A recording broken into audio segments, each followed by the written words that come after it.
It's kind of funny. It says it's loading and the little bar is way over here, but we're already live. So it doesn't make a whole lot of sense. Okay, here we go. Let's see, no volume. Awesome. Welcome to Hello. Hey.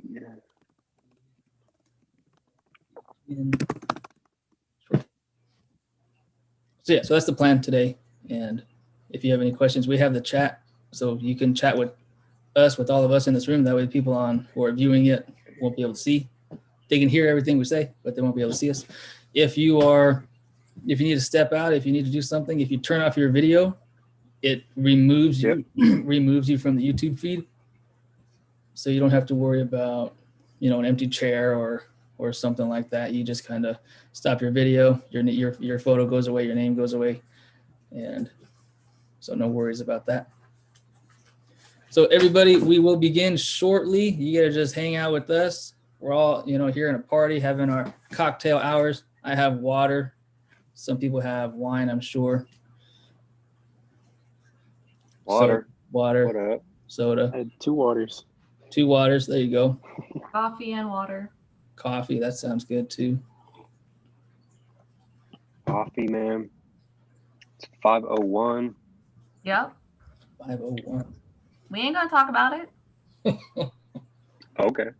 It could be 5. It could be 10 p.m. and I'll be like, coffee. Great idea. And then be like, why am I so anxious? Why can't I go to sleep? Right. Yeah, that's me with coffee too. We do it to ourselves, man. Yeah. Fucking But like stupid ass virtual writers, teaching- man. But I'm like virtual teaching and then virtual meals attending. The coffee consumption's actually gone down by a lot. Mm-hmm. Because I'm not like stocking up before work, drinking it at work, and then being like, I gotta go to class now, and then drinking more before going to class, and showing up to class like wired but half awake. So Right. I don't know. It's like one. I stopped shooting it like right into my veins. Mm-hmm. Now I just drink it. Yeah. David, I think I had a slice of coffee cake once. That's about that's my experience with coffee. Coffee cake, and I was wired for like a week afterwards. It was ridiculous. Oh man, I love coffee cake. I want my pillow on my bed to be made out of coffee cake. Yeah, that sounds pretty good. It does. If you get hungry, you can just kind of like lean over a little bit. Yeah. That's it. Real dreams about eating your pillow? Yeah. Yeah. Waterbed, but Shit, man. I had this crazy dream, and I woke up this morning thinking that it was Sunday, and I was like, I have so much shit to do. I have all these things today. And it ended up being Saturday morning. I didn't do anything at all today. That sounds about right. Save it for Sunday. Yeah. Saving it for Sunday. Right. Saving it for Sunday. I'm like, I woke up freaking out. That's what Sunday's for. Yeah. Freaking out? Yeah. Yeah. Yep. They rested because that's the day they had to freak out, It's more right. It makes more sense to say you rested on Sunday as opposed to he freaked the fuck out on Sunday. True. I'd read that more than the original. Okay, let's get started here. Welcome everybody to HALLOW-SCREEN Day 2, the Nervous Ghost Press super awesome Halloween event of the century. And I said it, and I believe it, and I'll say it again. I stand by it. Today's event is similar to yesterday. We have our open mic. We have our friends. We have our family, our community members, people who we haven't met, but now we know. And from today and forever forward, we'll be best friends. We have some familiar faces, some strange faces. I'm not going to say who the strange faces are, but there's some strange faces going on here. And hopefully some stranger faces will come on later. We have our announcements that we shared yesterday, and we'll share them again. We're going to be sharing the news and giving more information on it every single week, every single day on our social media, on all of our accounts. And so make sure you stay tuned. Our Instagram, Twitter, Facebook, and of course our YouTube channel here, Nervous Ghost Live.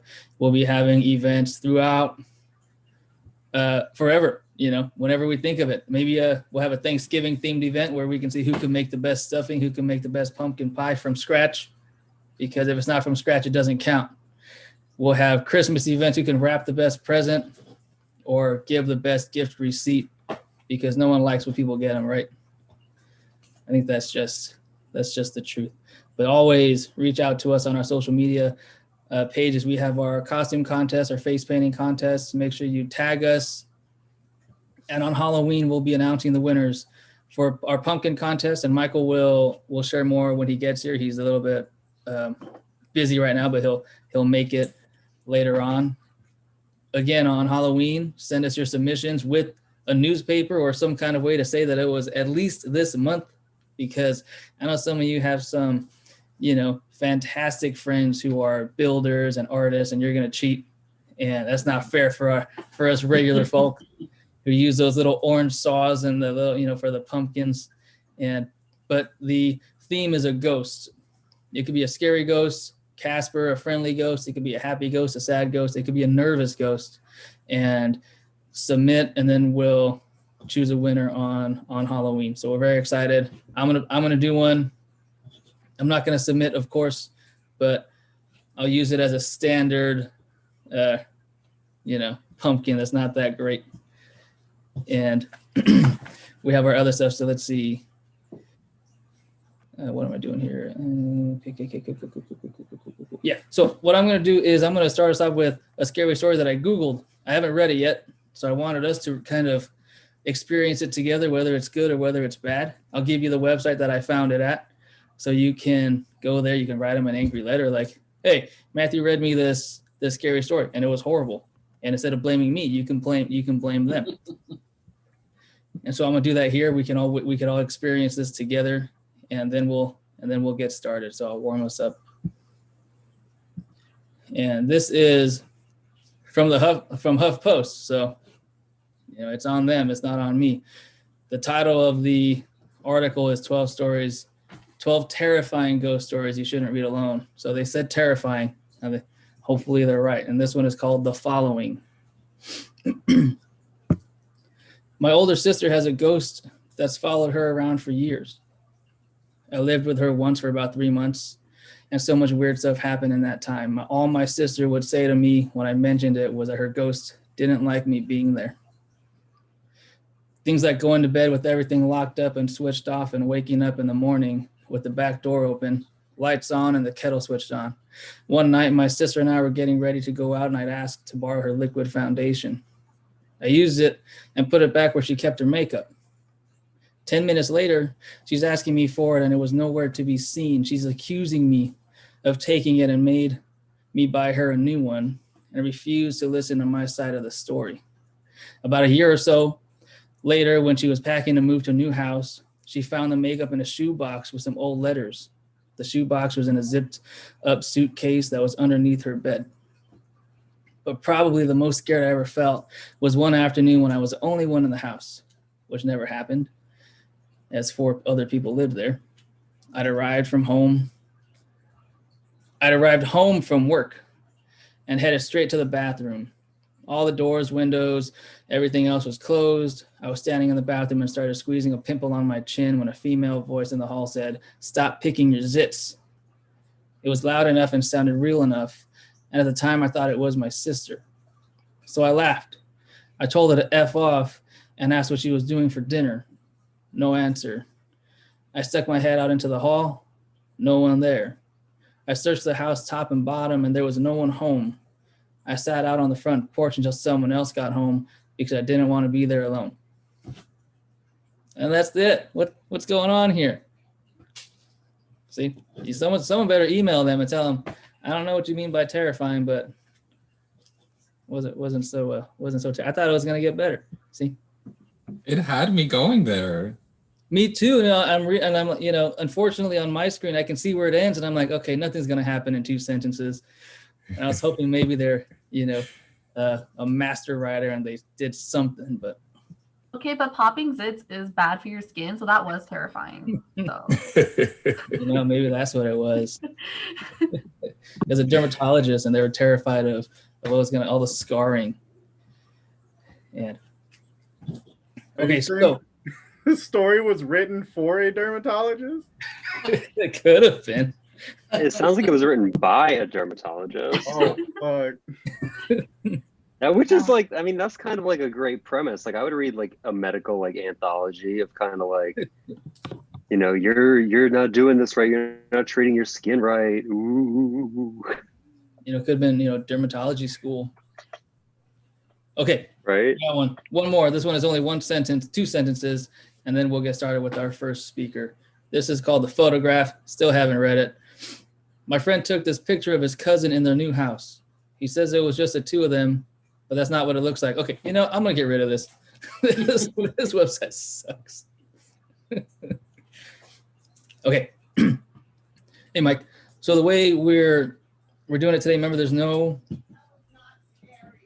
no set order. So whoever wants to begin, we'll just jump in and see how we do it. If not, I can go by my unofficial list here. But I always like to give you the option. So who wants to share first? Anybody brave? And after these scary stories, all of you are shaking in your shoes. Where's Obed? Wasn't Obed supposed to share today? Yesterday, he was here. He had a cool story yesterday. Oh, I thought he was gonna read today. No, I think he was just yesterday's. Oh, But glad you're here. And we can hear you.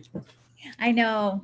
Sorry about that yesterday. I was trying to juggle life, trying to go out to dinner and join an open mic. Didn't work. I feel that.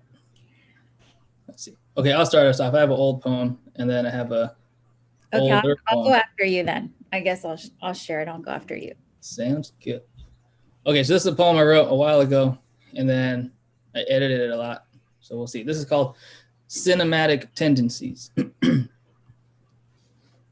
I was young. I knew my life, my dreams, my place, but I was wrong. I wasn't righteous, and I couldn't even taste. I couldn't share, I couldn't speak, I couldn't cry. They deemed me weak. Yet in my mind, I found the one I was. I found my peace. And so I fell.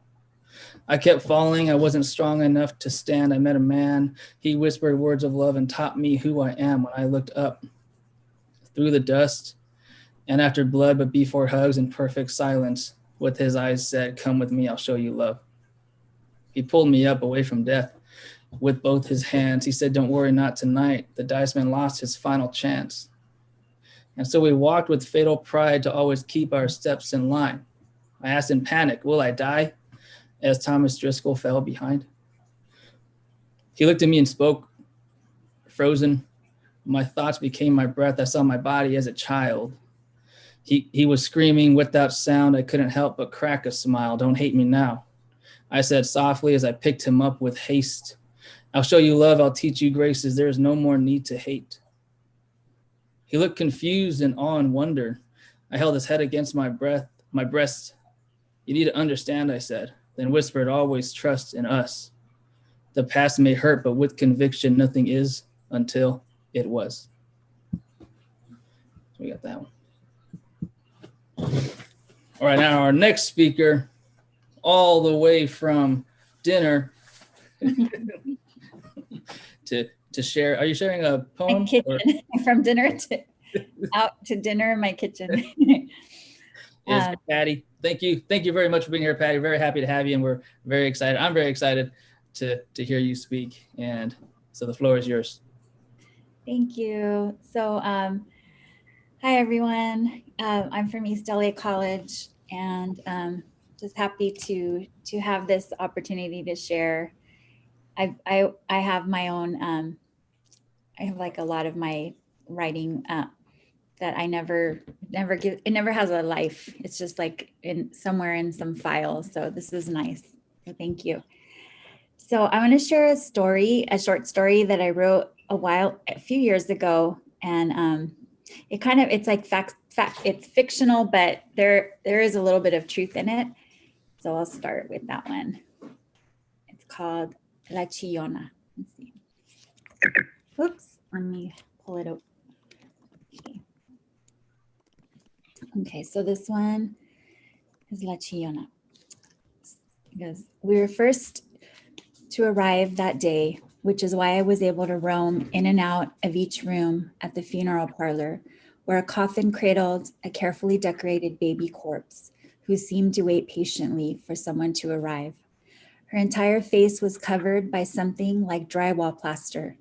When I touched her, she felt like an ice cube covered with flexible plastic. As I looked closely at how her hands were also covered with makeup, I caught a glimpse of her blue skin revealing itself under her satin sleeve. Despite this, she appeared angel-like, surrounded by crucifixes and stuffed animals, a doll face and a casket that resembled a white suitcase ready for a conveyor belt to take her to heaven. I felt a cold draft. A woman walked in and approached me as I stood mesmerized at the head of the baby girl's casket. Do you feel scared? As she lined up the chairs, preparing them for the family members who would soon fill them. Don't be scared. She's just asleep. Her soul is with the light, she said in a kind but airy voice. She smelled like mothballs and looked like a Mexican version of Popeye's olive oil.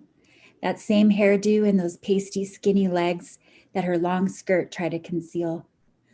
Oh, my mom's in the other room waiting for Dora Espiritu's funeral to start, I said as I smoothed out my dress. Who is Dora? She said. I could see the paleness of her skin as her bony ankles stuck out at the bottom of her black skirt. You must be mistaken, she said with certainty. There are 2 funerals today, and they're both children, and they are in this very room. As she walked toward the clipboard that sat on top of a table in the back of the room, I quickly walked out and said, thank you, under my breath, frightened and confused. As I turned the corner, searching for the room in which Dora's dead body lay waiting for her family, I opened the door to the bathroom. The emptiness of the bathroom made the sound of my breath bounce off its walls as I yelled, Mom! Seconds later, my mom rushed in. Where have you been? Now come on and sit down quietly next to us. I looked up so that my tears would stay inside my eyes and not spill out of me like a faucet. Dora's family will be here soon, so cállate, and don't make me take you to the bathroom and give you a reason to chillar. I was in the other room with the dead baby, I said, as I pretended to hiccup. What dead baby? The one in the other room, I cried, escalating my whisper towards my mom's ear. There is not another funeral room here, interjected my sister, who was annoyed with me by then. But there was a lady that came in and told me there were 2 funerals today, 2 little kids, and that there was no one by the name of Dora on her list. Just then, a tall, older white man wearing white gloves entered the room. That's the only person I've seen here, they said almost in unison. The man looked over at us from the pulpit, since we were the only ones there, and asked if we could hear him as he conducted a sound check in front of the room. My sister gave him a thumbs up and giggled. I thought of that dead baby girl and the details of her porcelain face. I could describe every detail about what I had seen if only they would have asked, but instead I stayed quiet and kept it to myself. My mom then looked at me, pointing at her index finger at my forehead, and said in a loud voice that echoed like a trumpet, I'm going to the bathroom, so don't move from here. A few minutes after she left, my sister and I were left alone with Dora, who from a distance looked like she could just sit right up, shuffle herself off, and sit down next to us. My sister walked up to the microphone right at the precise moment that I imagined Dora could sit up. My sister whispered, I am the ghost of children's past. I jumped out of my chair, screaming and thinking about the woman, recalling the experience they wouldn't believe I had just lived. I ran down the aisle toward the front of the chapel and right into the groin of the tall white man who carried pink and white carnations, which combined with Old Spice cologne, a combination that has stayed with me since that day. Later, after my ordeal, my mom made me stand outside as Dora's family and guests arrived. I greeted and handed out Kleenex and memory cards, almost as punishment for my erratic behavior. I later found out that no woman worked there, and that this particular chapel only had one large room, a bathroom, and a silence room, one which typically embraced the loved ones of the dead, the ones that needed to be comforted. The end. Thank you. I can't hear any of you because it's on mute, but thank you.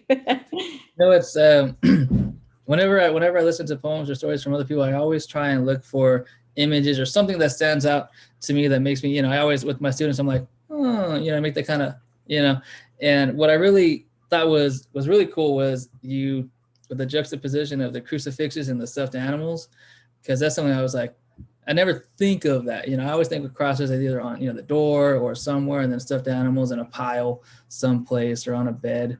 And I was like, that was a cool, a cool image. And then the other one was the emptiness of the bathroom made your breath bounce, I think. Is that what, something like that? And I was like, ooh, hey, that was kind of creepy, because, I've always, whenever you open an empty room, and, yesterday we spoke about the what ifs, and I'm like, what if there is something in here? And then, what is it bouncing off of? And I'm like, ugh.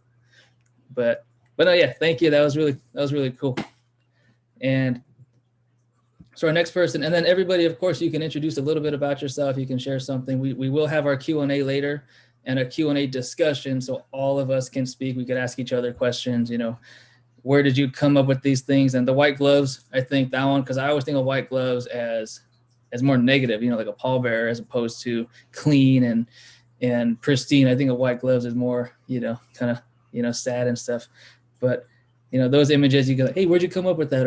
Or where were you going? And I like to see the different discussions we can have as writers with one another, as opposed to, friends or just us asking an audience if we're in person or whatever. But yeah, so keep that in mind.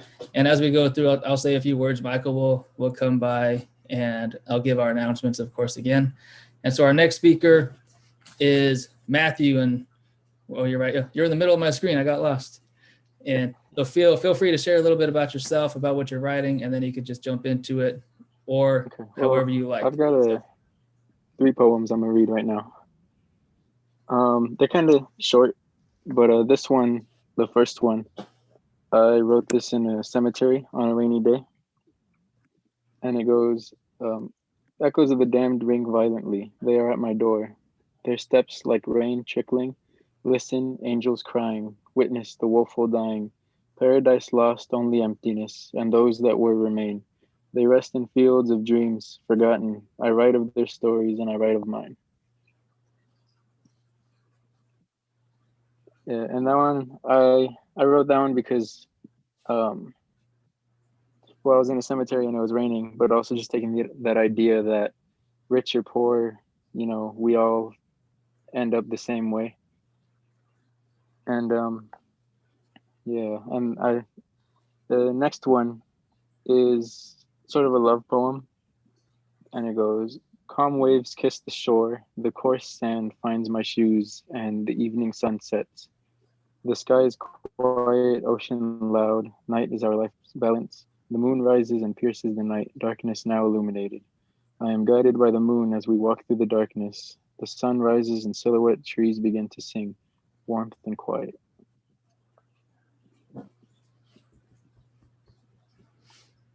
And then my last one is more about just nature and our disconnectedness with nature. And it's I drank from the river of solitude and was taught of loneliness, for my sips were the first sips in centuries. I bathed in that weary river, a bath that would cleanse me of sorrow. I bathed in the river of life. And that's all. Cool. Thank you, Matthew. I was reluctant to have you here because there can only be one Matthew. And I'm like, hey, what's going on? This is kind of strange. Yeah. But no, I'm glad you're here. I think, the second one you did about moonlight, and I sometimes experiment. I haven't done it yet. I've been wanting to write a chapbook or some kind of project by candlelight, because one time the power went out when I was writing something, so I lit a candle and I kind of tried, but it changed everything. And just having the candle makes it a little bit more emotional, I think, a little bit more scary, or a little bit more focused, because you're not looking at the rest of your desk even. It's just literally just a piece of paper and your pen or pencil or whatever. And so I wanted to see what would happen if I wrote by candles. And then the same thing when you said moonlight, it reminds me, you know, when you're walking around, if your power goes out, or if you're in the desert or at the beach or someplace without so much electricity, without a lot of buildings, and just the moon. And there's all this strength that comes from it. And you think it's super dark, but you can almost see, you know, everywhere. You can still see the horizon. You can still see everything that you've seen, and it shifts it. It changes it. And it's really cool to have these images and these ideas when we're writing, I think, and we bring it to life, things that maybe we don't think about, you know. Love stories or love poems are supposed to be about flowers and, you know, sunsets, but not the moon. And so it's really cool. You bring in the moon, and that last one, taught with loneliness, you know, that's just cool. You know, that's my comment, is it's cool. And so let's see, where's my list? So next we have, and I'll share a few words about everybody. Even if I don't know you, I'm going to make it up and just kind of run with it. I do know Dwayne, so we're lucky here. And I met Dwayne a couple years ago, and we made jokes and we hung out and stuff like that. He was here in the summer, if anybody remembers. It was some great performances, and hopefully as we move along, you always join us. But I'm happy to see you again. When the world calms down, we'll have a reunion, and we'll all hang out and have a barbecue or something like we used to.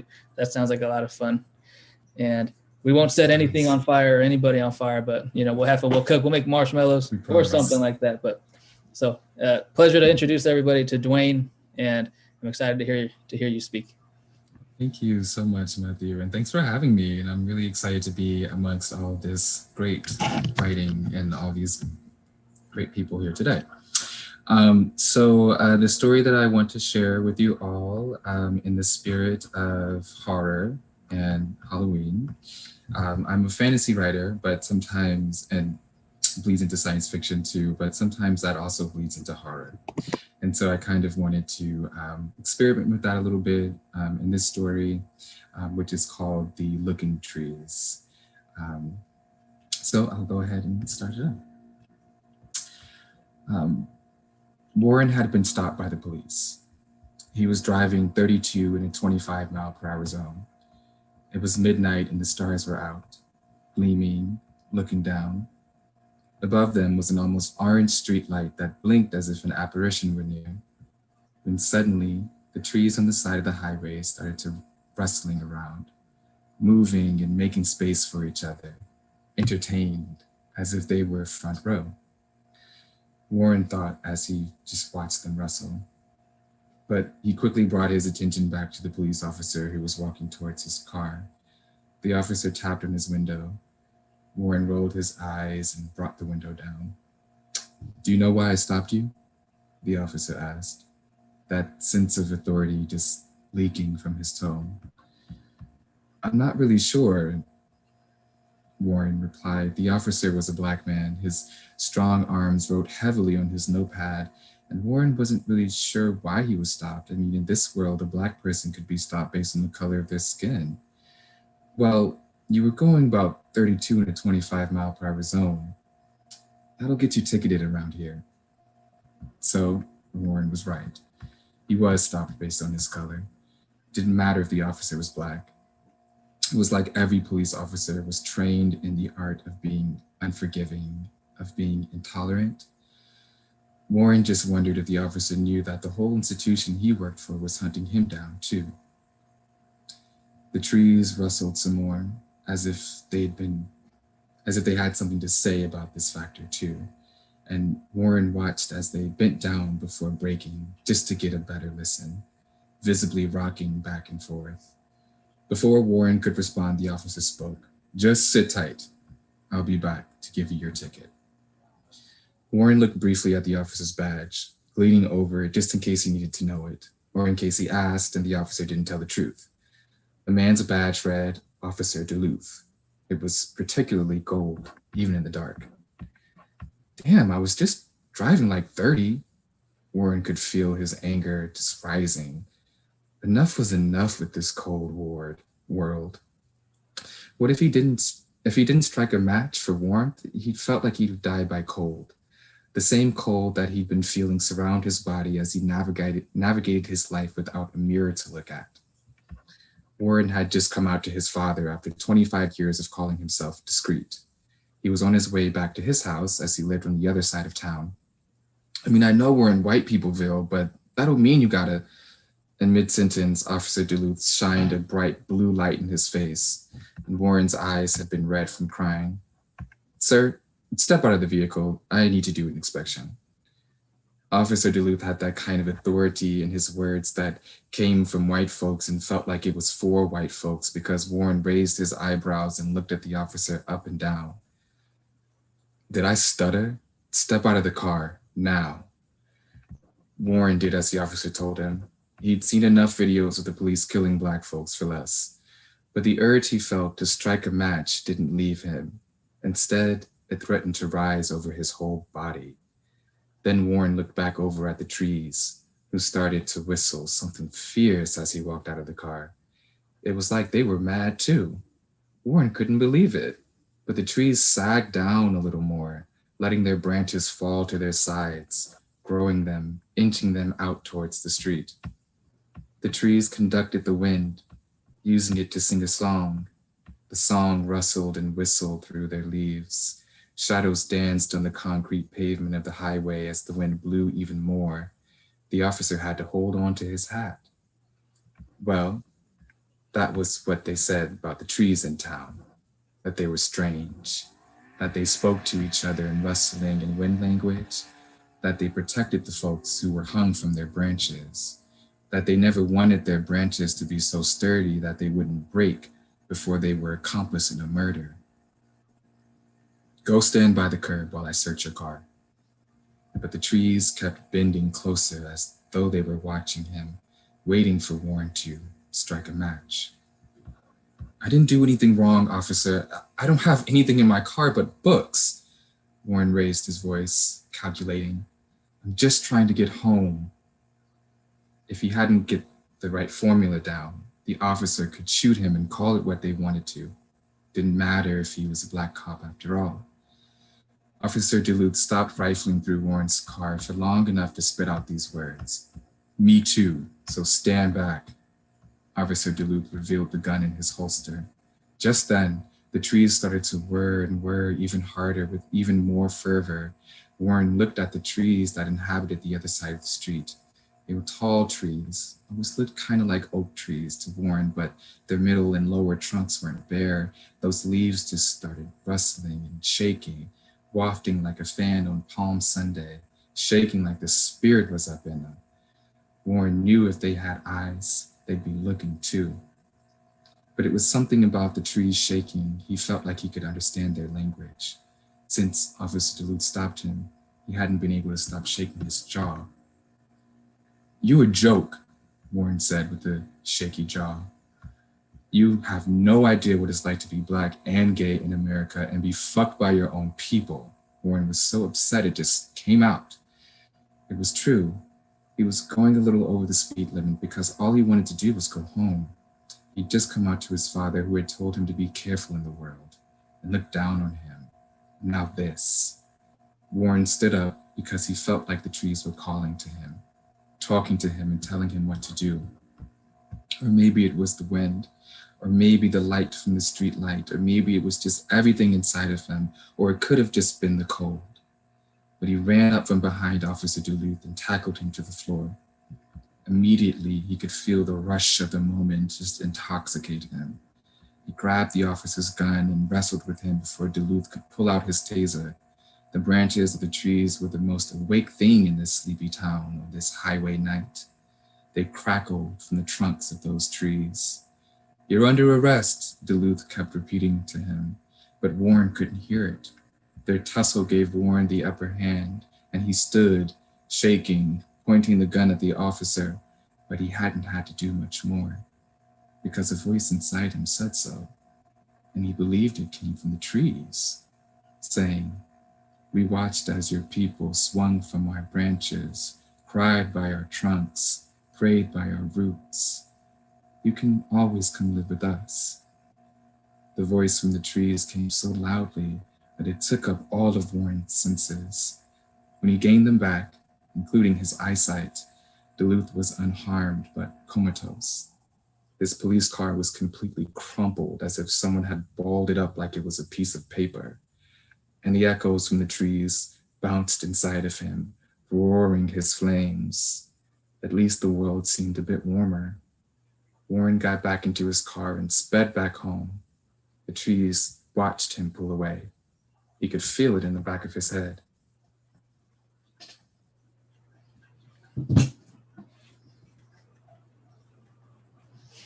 Awesome. Gotta come off mute, man.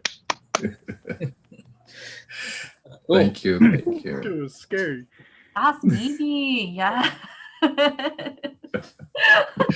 Oh, thank y'all. Thank y'all so much. That was great, Dwayne. Thank you. I tried to write a few things and I kept getting stuck on trees because trees are creepy, and I know that, like, I don't know. Sean said it was scary and just everything that was going on. Really, it drew me in, certainly. And I always freak out when I see trees outside at nighttime, and they were talking and they were alive. They were the most awake thing. And I'm like, I don't want to think about trees as the most awake thing. I don't want to think about any of that stuff, minus, everything else that went on in the story that we could all, connect with and talk about. The trees are something that stood out to me because it's something, I think the story is something that we all understand. I've been pulled over, and I think many of us, or whatever it is, we all have our understanding of what's going on these days. But the trees are just like, you took something that was shitty about the world, and then you added something so much more scary to it, or, it drew us in, it freaked us out. And I'm going to close all my windows today. Thanks for that. Thank you so much, Matthew. I appreciate that. Thank you, Dwayne. And where's my list here? Dwayne. Oh, I have it.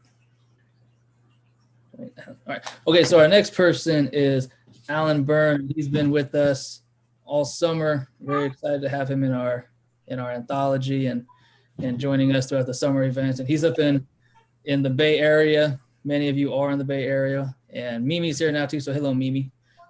And so we're very excited to have everybody. And Alan, so when you're ready, take it away. I do have to say something about trees, though. Trees are not all scary, although they're scarier now, Dwayne. I guess I did that. Love it. Yeah, good job. Thank you. So I'm not going to talk about what's going on in the world, okay? Uh-oh, I just did. Instead, I'll read some poems that kind of have little scary aspects to them. I wouldn't call them scary stories, but they have scary aspects. The first one's called Tripped Up. Sometimes when I stub, I want to fall down into fine floating, critical angle without the landing. Not our Icarus, but another flyer closer to the ground. No one can stop me. That's the same problem, but there's no sunshine near midnight in Hall. Travel to empty. I will keep stumbling even over nothing and end near seated, not all parallel to earth, hovering, lovely but obtuse, above and never quite finishing up, down or laid full out.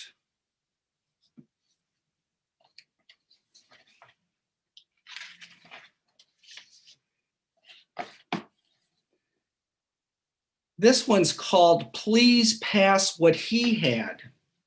And it's kind of an American story. Not our best story, but an American story.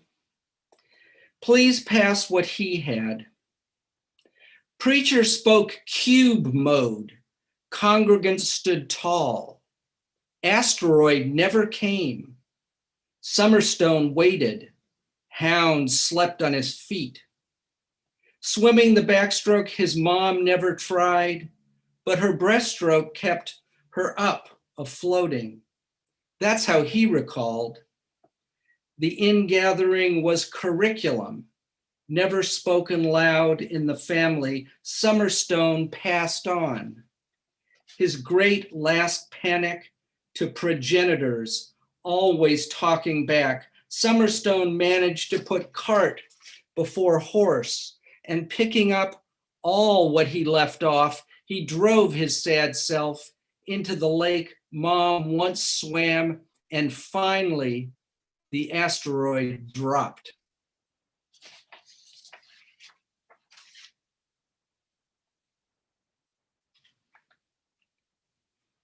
Thank you.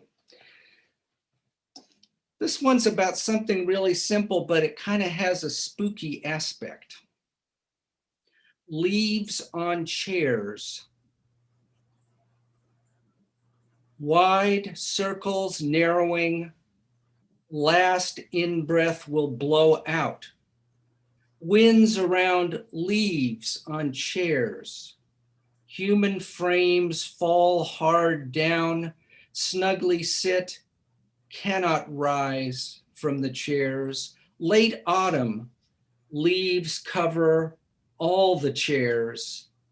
Figure sits in one chair, skittering, bird's eyes close.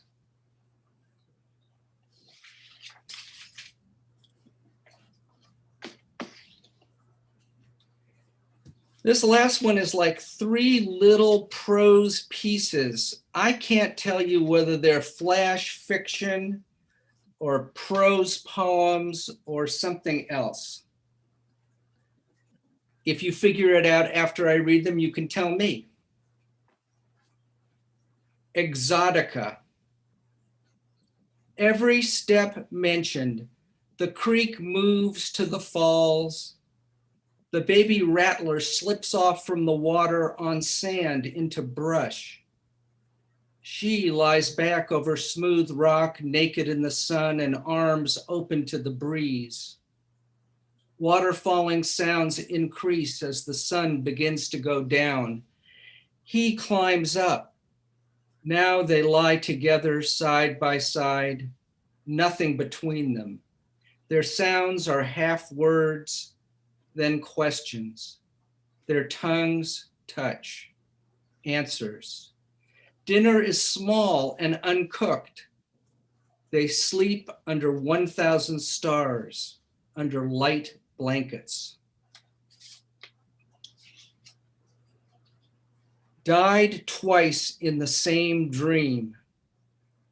Absolute explosion of ants all over the kitchen everywhere. Billions and then billions. Must clean up now before the late night presentation using soap and water and all new squeegees and anything else at hand. His right side, his hand trying to help him scrub. His father even comes by to check it out. These ants dead. But were they not already dead? Sure, they must have died twice.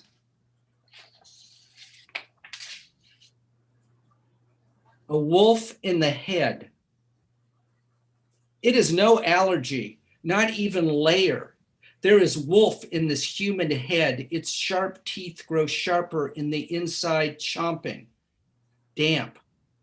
Looking out the dimmed window, full moon half out of thin fog, now howling for soft prey. Predictably, much is forgotten, though no dream here. This is the real stuff. Now owl in the eye of the eagle. Eagle after owl and after wolf, that wolf in the head. Wolf after owl. Now the victims recede. No victories, but battles. Mouth verbs and consonants cannot get along any longer. Left are the yowls and the gutturals, taking loud stock. The piece is full blood. After chaos, the wolf disappears from the head, leaving only dry teeth in a small mound, and the sounds and winds of bird wings echoless. Thank you. Thank you, Alan. And while I give everybody some time here to try and answer the questions, if they're flash fiction or prose poems, I'll share a few words and then we'll see if anybody has an answer for you, Alan. And, one of the lines that stood out to me the most was never spoken loud in the family. And I think, it's the things that aren't spoken that are the spookiest. You said there were some scary aspects, and to me, that was one of the scariest ones, because what's not said, and yet everybody knows it and understands it and feels it and lives it still. And that was really cool. And then no dream here. This is the real stuff. It's like, it stuck with me. And then another thing I wanted to share too, just with everybody watching and everybody who will watch, is even, the virtual events are, not what we hope for. We'd rather be in person, but something that we do gain is that we can have people from different parts of the state, from the city, from the country, from wherever. And then another aspect that we gain is that, people on YouTube and our viewers, they don't get to see it, but in our chat here on Zoom that was amazing. Hey, good job. This is awesome.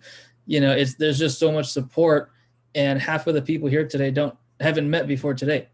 And I think that's something that just shows, we're bringing like I said yesterday, we're bringing the beautiful into the scary. We're bringing the support into the unsupported, and we're bringing the togetherness into the loneliness. And it's so nice to see it happen in real life and in real time.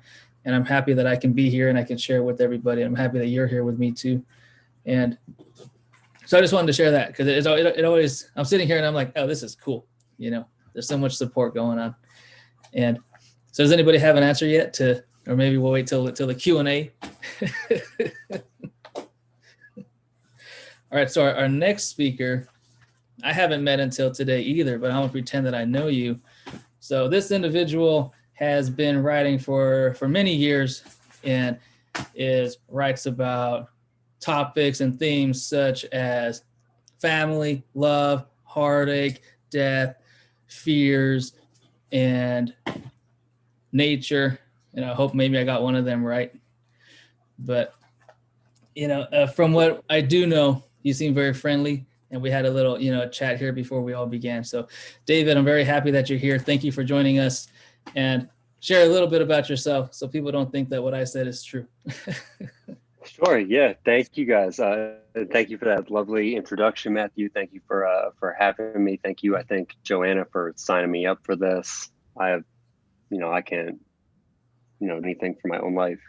But I'm out here in the Bay Area doing a lot of writing, doing a lot of art, finishing up my thesis right now. So I'm going to read you a piece that I've never read. I started it a long time ago, years and years ago, and I've added to it over the years. It still hasn't exceeded 2 pages. So, we're gonna see what it sounds like. I hope you guys enjoy. If we have some time after this, I've got a found poem that's kind of fun. And I didn't really have anything scary, but I think this is scary enough because it's reality. Okay. 1. We all feel overwhelmed, and that's why Pfizer has developed Ryupon. Ryupon is a small, simple pill that you take orally. It allows for near immediate power naps thanks to a safe and thoroughly tested chemical that interacts organically with your body. Ryupon gives those who take it the energy they need to continue their work by inducing a quick, sleep-like state that counteracts stress by targeting its origins in the brain. 2. Pfizer is the world's largest pharmaceutical company with several largely unreported human rights violations. In 1996, Pfizer tested the drug Trovan on sick children in Kano, Nigeria, resulting in the death of 11 and suffering of hundreds more due to painful long-term circumstances. Pfizer ended up paying roughly $75 million in a settlement. Victims claim never to have seen the money, while Pfizer asserts that citizens of Kano are lying. Pfizer officials have since called Nigerian people greedy and have stated that the two will never do business again. 3. Destabilization is not an accident.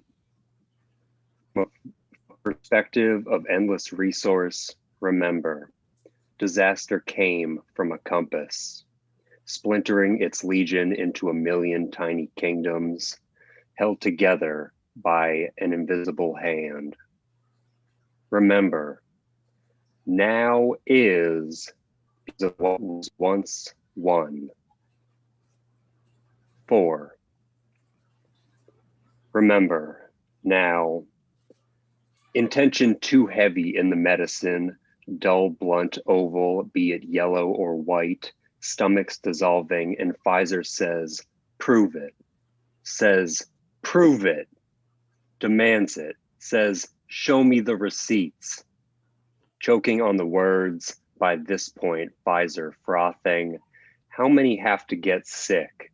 Stuffed bodies hidden in our Atlantic closet, this big blue Atlantic grave, stuffed tight, clogging, door shutting, no more and no more, more and more and no more. Thank you. Do you think we have time for one more? Definitely. Okay, cool. So this one, I don't know if I can call it like spooky, but it is a found poem written using the words of Jean Genet, who was a guy writing in the 40s. He was a sex worker and criminal in and around Paris. And this is from a book of his called The Thief's Journal. And this is a poem that I made using his language. The wise guy with a clipped wing, his defenseless body, he says, I feel you living inside of this theft. I said, I will leave you in this cheerless poverty. In this adventure today, our room is very tiny. In prison, every glorious criminal is just that, glorious. Moving slowly from here to Antwerp. Every morning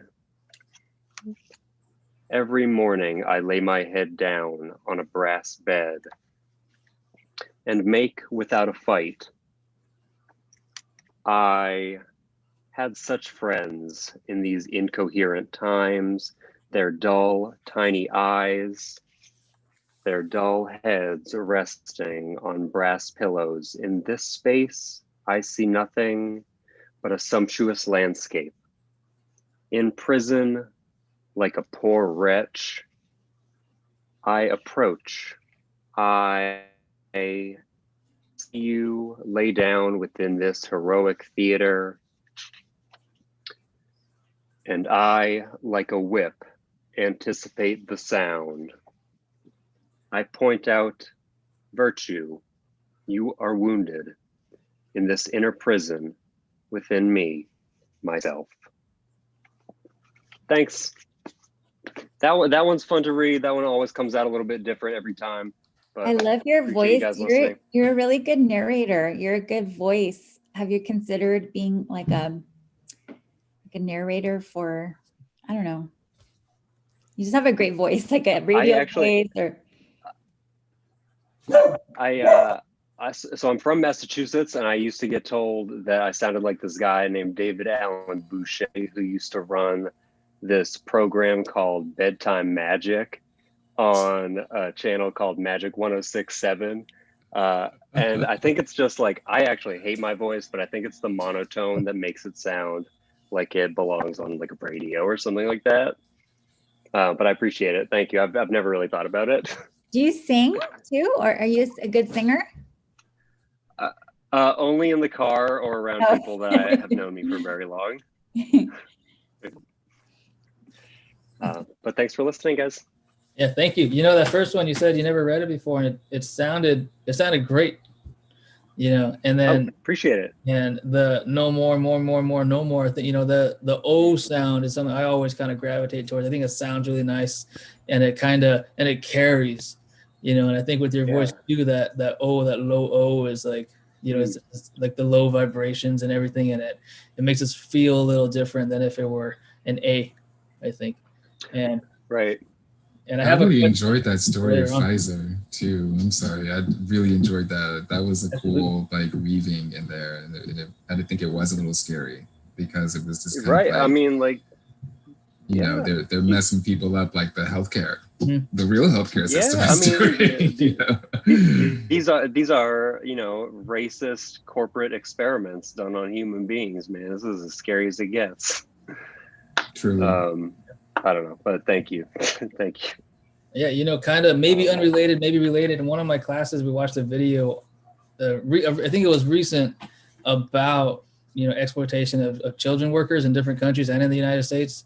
And it made you think, because you have one company and they're huge and they own, 50,000 smaller companies who don't practice any of these things, any illegal activities, but then they subcontract to these smaller companies in other countries or wherever it is that don't have the laws, that don't have the regulations, so they can say, hey, well, we're not doing anything. And then us and the consumers, we can buy, maybe, one company will have a 100% natural product company, whatever it is, and we don't know that they're owned by the horrible corporation, and we think we're doing right, and we're just giving them more money, and it makes you think, and it made me think about, maybe our pen, maybe the plastic was made in the United States, made with adult workers or someplace else with, every law was perfect and unbroken, and yet the ink was manufactured somewhere else with a little ballpoint, and the ballpoint pen was somewhere, and there's all these layers. Oh man, I mean, personally, like, that's something I think we all need to always be like really, acknowledge, especially like when we're doing shit like this on the computer, man. Like, we all wouldn't be able to do this without like the complete pillaging of like the Congo, like all of our cell phones and computers, man. So definitely something to be aware of for sure. Big time. Absolutely. But yeah, so thank you for reminding us and, having a conversation, because it should be had. It made me think too of that vaccine that's coming up like in 10 days, right before the election.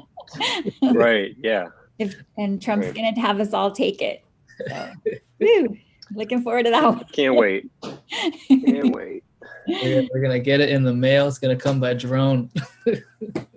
Yeah, the drone's going to come and prick me in the arm. All right. Thank you. Okay. So Michael will be joining soon, so I'm not going to do our announcements until then. So just stay tuned. Stay on the edge of your seat, or if you already heard it, on the back of your seat. Just be on your seat either way. Unless you have one of those ergonomic desks, then be on your feet. Then we're pretty good here. So our next speaker is Joanna, and Joanna also writes about love, nature, death. Well, what did I say for David? Same thing, because I haven't met you yet either, so I'm going to pretend that I know. And so, Joanna, thank you for being here, and I'm excited. Share a little bit about yourself so we all know who you are, and thank you again. Yeah, thanks for having me. So I do write about stuff and things, but for the most part, it's either my family's personal Filipino history or going beyond into things that, for the most part, unless you are Filipino and you actively seek it, you wouldn't know about. As such, I know my work is not going to end, even if I do like put it into one book, and that's okay with me. And yeah, maybe one day I'll write about the horrors of being half white and the racism I experienced with my family. Who knows? I probably will. Yeah. Okay. With that, the first poem is called Writing an Exorcism, and it is based on a true story. So if you look up the person's name, you can find the photos and stuff yourself. Okay. Year 1953. City, Manila, Luzon, Rizal, Philippines. Place, Bilibid Prison. Subject, Clarita Villanueva. Age, 18. Number of demons, 2. Duration of exorcism, 3 days. Success, yes. Round oval face, eyes shut, mouth open wide, teeth exposed, grimace of excruciation, scream piercing, black and white photo. Arms and hands, faces floating, handling this spectacle, holding her steady. Mayor Arsenio Lacson / reporter / politician stands by smiling, dark glasses shielding from flashing bulbs. One picks through the reports, the documentations, selecting the meatiest parts, the fleshiest bits, worth discussing, worth biting into. Through one's lens, compile and configure a thing. Could be a body, not hers. At 12, she had no memory of a father. No. During her youth, her mother told fortunes, gave seances, communed with the dead, was clairvoyant. Better, but not the point. Back to age. At 12, her mother abandoned her, died. Dying is not desertion. No. Resume.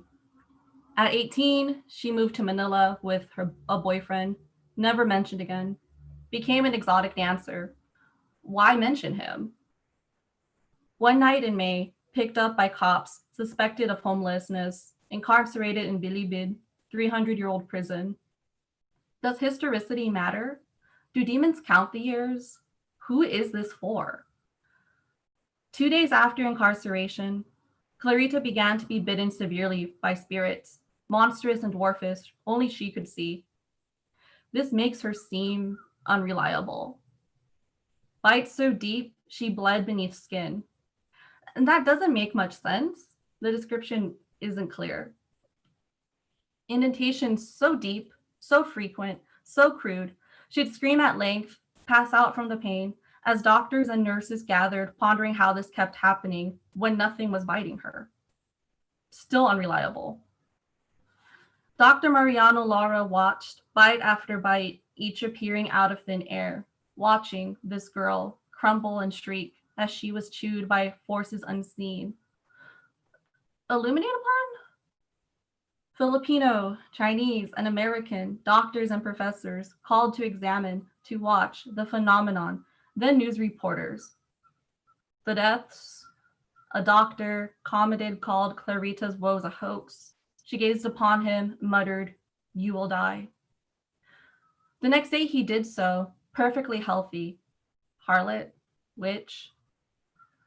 Chief jailer kicked her and was told the same.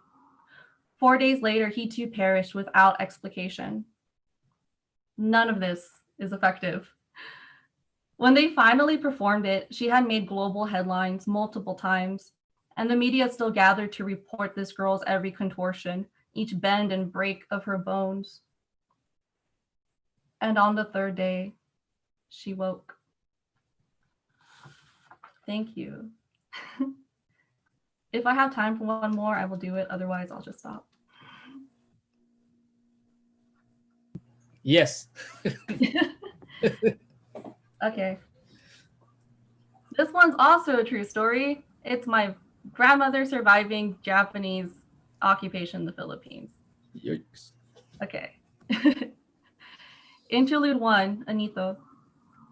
Amidst the hummings and lapping of flies, waving verdant palms, floating copper dust, slow lulling waves, sprinting and crippling bronze haunches, the piercing cries and screams, the rapid fire rifles and taunts of the demonio's hunting call, "Kura, Kura," shattered through the humid haze and led to this.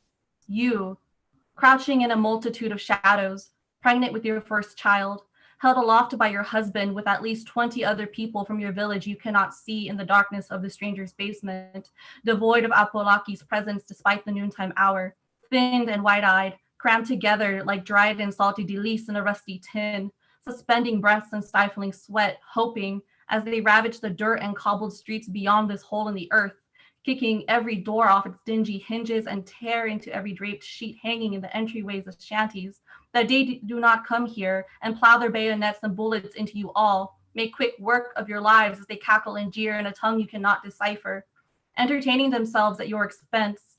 Perhaps they'll rip the baby out of you to see if you'll squirm and wail and still find their dicks hard enough to violate you further. Maybe as this happens, they're skinning your love alive, slicing pieces off him wherever they please. And when they finally grow bored of his torment, they finish him by cooking what's left of his body on the trunk of the calamansi tree they chained him onto, so he would not be able to run into the mountains or stop them from penetrating you. Or his piercing shrieks ricochets through yours as the smell of his burning flesh wafts over to your blood-soaked skin as one of the soldiers finishes using you, and the others have ceased shredding what was your unborn child into nothing more than mere crimson chunks of globulous fragments staining the hilts of their blades, painting the dirt and the grasses.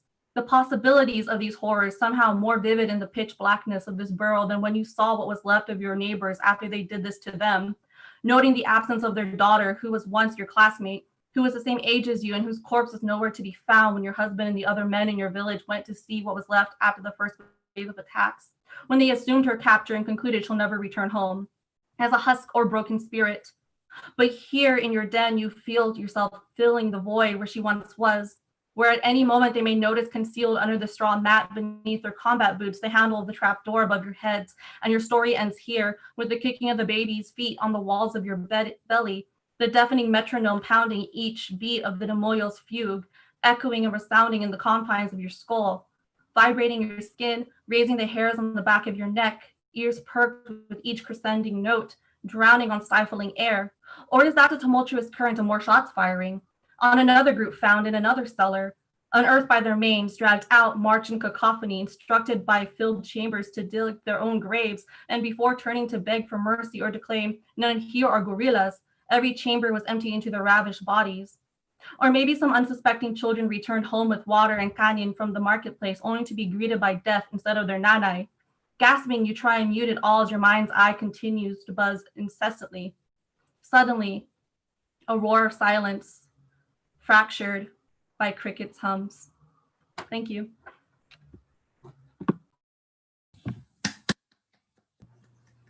Thank you, Joanna. That one felt really strong when you read it, and just in your voice and in the delivery of it, and the disclaimer, the true story, that makes it, makes it worse, makes it better, makes it stronger, everything all at once. And I think writing about family history and writing about true things, and then demons. So I hopefully someone else can jump in and help me out, because I don't like talking about demons, because I have all these nightmares about demons all the time. And one of them I'll share with you was I was laying down, and I heard cackling, like witch cackling, or just things, kind of sounds like static, but it's not static, it's a thing. And if your hair is really dirty, like if you've been living in underground for a long time, that's what it looked like. And then I woke up finally, and I just see like this dark hand just kind of flow behind my head, but the wall is there. So, there shouldn't have been anybody. And I freaked out, of course. And so if we ever want to talk about demons, just ignore me and don't include me into that conversation. I appreciate it very much. But thank you very much, Joanna. And yeah, so Michael should be on his way, and I'll share one more poem that I have, just to give us an intermission here before we get our final three and then into our Q&A. So we give Michael a little bit more time, because we all want him here. We miss him. We like him. And so this is another poem that I wrote many years ago, and many years ago when I was a young man, if any of us remember those days. And it's called "I Wandered Through the Streets at Night." I wandered through the streets at night, alone. I had my life on my back, my heart in my pocket, and a knife in my hand. I felt the cold air pick and confiscate the warmth I thought I lost. In that moment, I finally realized the strength of what I've got. I opened up my bag and looked at everything I ever owned. I had nothing. I was no one. It was time to go back home. I turned around and up across the mountains towards the top. I would be free. Save for the howls and gnarls and thirst in front of me, it was the dogs. Those stupid dogs, more like the vicious and defiled. It was coyotes smelling flesh and blood. I was lost and in the wild. Time stood still. I didn't know the date or where I was. I thought I tried. I thought I mastered all my demons. There they stood. To my left, I saw the perfect image of my mother as a child, and to my right, I saw my dad standing broken, scared, and proud. Then I looked back, and it was him smiling with that crooked grin, as if I never meant to leave, as if I never meant to sin. So I screamed out, "What do you want?" What did I do? Just leave me be. He simply stood as Ajax in the depth, looking blank, ignoring me. What could I do? What would you do if you were me? Would you have stayed? Would you have finally said, tonight's the night to fight, today's the day? Would you have run? The way I ran until this moment, still with speed.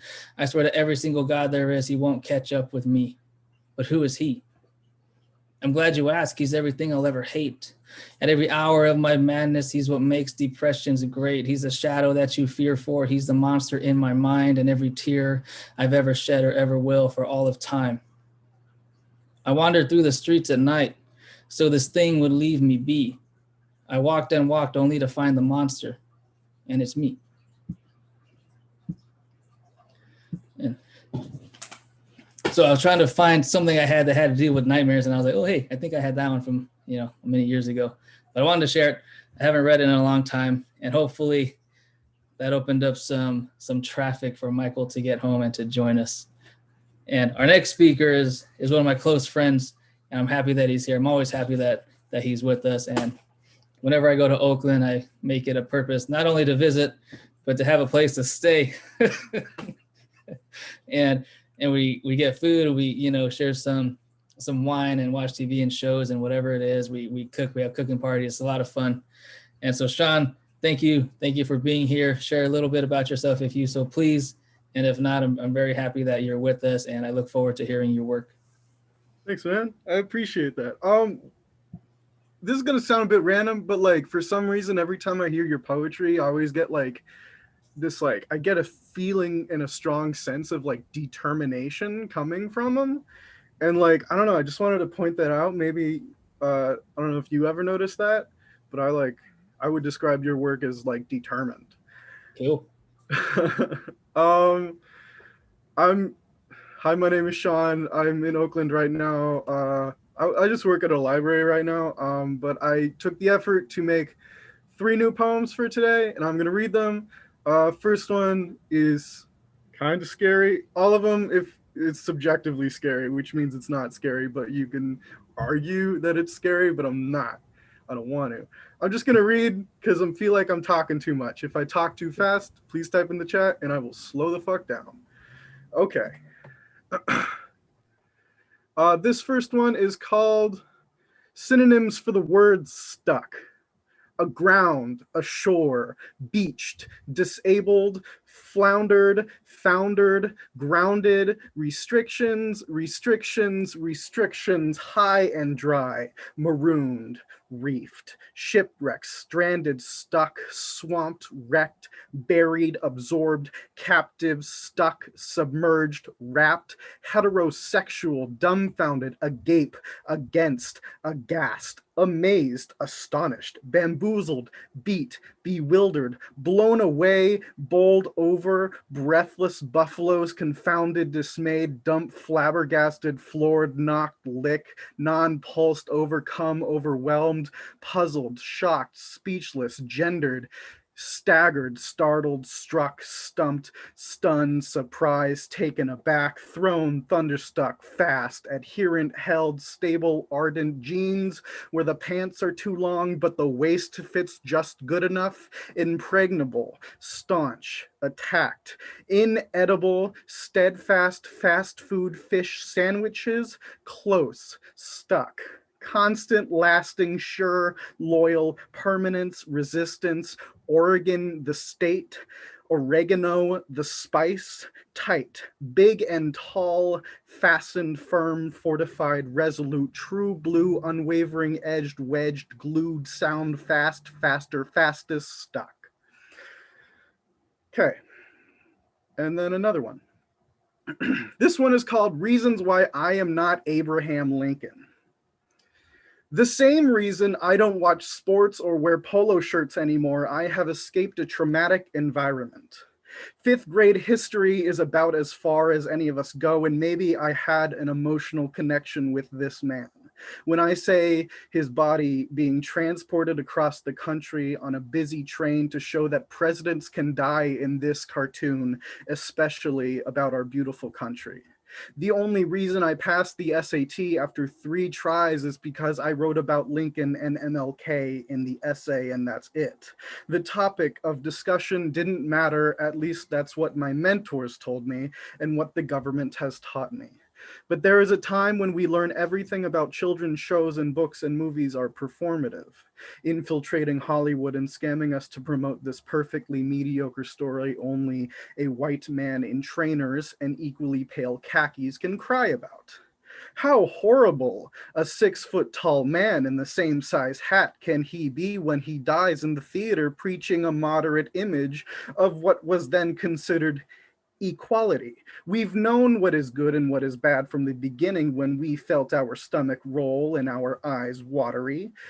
But the story we have is that of the innocent child of America, who is slowly learning what it means to be good and innocent. He just cut down a cherry tree. He was an actor that worked with a monkey. He is a businessman that knows nothing about politics, perform monologues and sing songs. Shoot me in the theater of American life and politics. We obviously have no other content than a gun introduced in the first act. I'll spill blood on the train from sea to shining sea. We would love to make love and money, but we don't appreciate honesty. Honesty with Christian forward drug use. The theater was a metaphor. The shot was a metaphor. This was the hat. Nothing is real. Die, die, die. Close the curtains and the game. American politics is a game, and each state has its own school version of a larger, more complex play. Too many villains, enough anonymous heroes to fill the room with ballads, and a chorus waiting for the New York trolley buses in the hopes that someone will change the direction on this train track to someone else too far away for me to care about.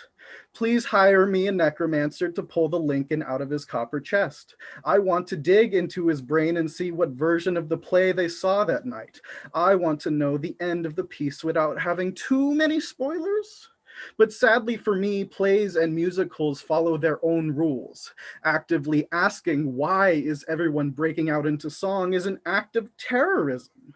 Terrorism begins with the letter T rhymes with the letter B, and the letter B stands for blood. I tell them that they are in trouble here, my friends, my Music Man friends. Problems here in our American cities. This man cannot be washed from his hair. And by her, I mean colonialism. And by colonialism, I mean someone who eats plants that we should have never fed from the beginning. Okay, I'm gonna do my last piece, and I'm worried it's a bit too long. Okay, this piece is called Family Friendly Confessions, and I promise it's my last one. The blank space between my mouth and an aggressive cactus is the same sexual tension between hand sanitizer and the microscopic cups in my hand. I live and thrive in the uncomfortable, and by uncomfortable, I mean uncomfortable. And by thrive, I mean I am able to clothe myself. And by on my own, I mean I haven't had to lie on the floor in order to suck in my interruption of a gut in order to button a pair of pants. Fates work in mysterious ways, like how a cactus and my mouth work in mysterious ways. Now, I'm not saying I've given a cactus a blowjob, and I'm not saying a cactus hasn't given me a blowjob, but what else feels like waiting for a phone call, or waiting for someone to text back, or waiting for an edible to kick in? I have determined through scientific processes that the passage of time is a cactus giving me a blowjob. Please let me repeat myself for clarity. A cactus named Time is passing through town and sucking my metaphorical dick. Einstein is knitting in the corner because Germans are classically comfortable with nudity and sex more than us silly Americans. It's all relative, like the train-shaped dildo Einstein uses to explain light speed travel. Luckily for me, the violence of making sweet, sweet love to a cactus satisfies the small and genetically altered NSA agent living inside my webcam, or else the FCC would have broken into my home and censored my actions. This is what the government is meant to do. Helping people was never it, nor was the money. I am disillusioned from all of this, but at least I'm getting some. Well, at least that's what I'm expected to say, like the expectation of a white college student to do something stupid in a parking lot. But the blank spaces between my gaping mouth and a cactus is defined as tension. My whole world is held by ropes of tension, and I have no other choice but to tie them around my neck and give the subscribers of my OnlyFans what is expected of me. There is nothing sexual about my poetry, and there is nothing sexual about a cactus pimped out by God, giving me a celestial's idea of comfort and oral pleasure. I was never about the clouds and the pearly gates, the government, or the water gates. The tension between me and my future afterlife is the blank space between my open mouth and a desert cactus, emotionally and physically done with my bullshit. Only an outside force or a dumb impulsive decision will lead to pain, pleasure, and pricks. I have no control over death. I have no control over myself. I have no control over the cactus giving me a blowjob, because there is no cactus and there is no such thing about blowjobs. There is only the idea of control, and the lack of it I have in my life. I am lost, but I am not alone. I am disconnected. And that's it.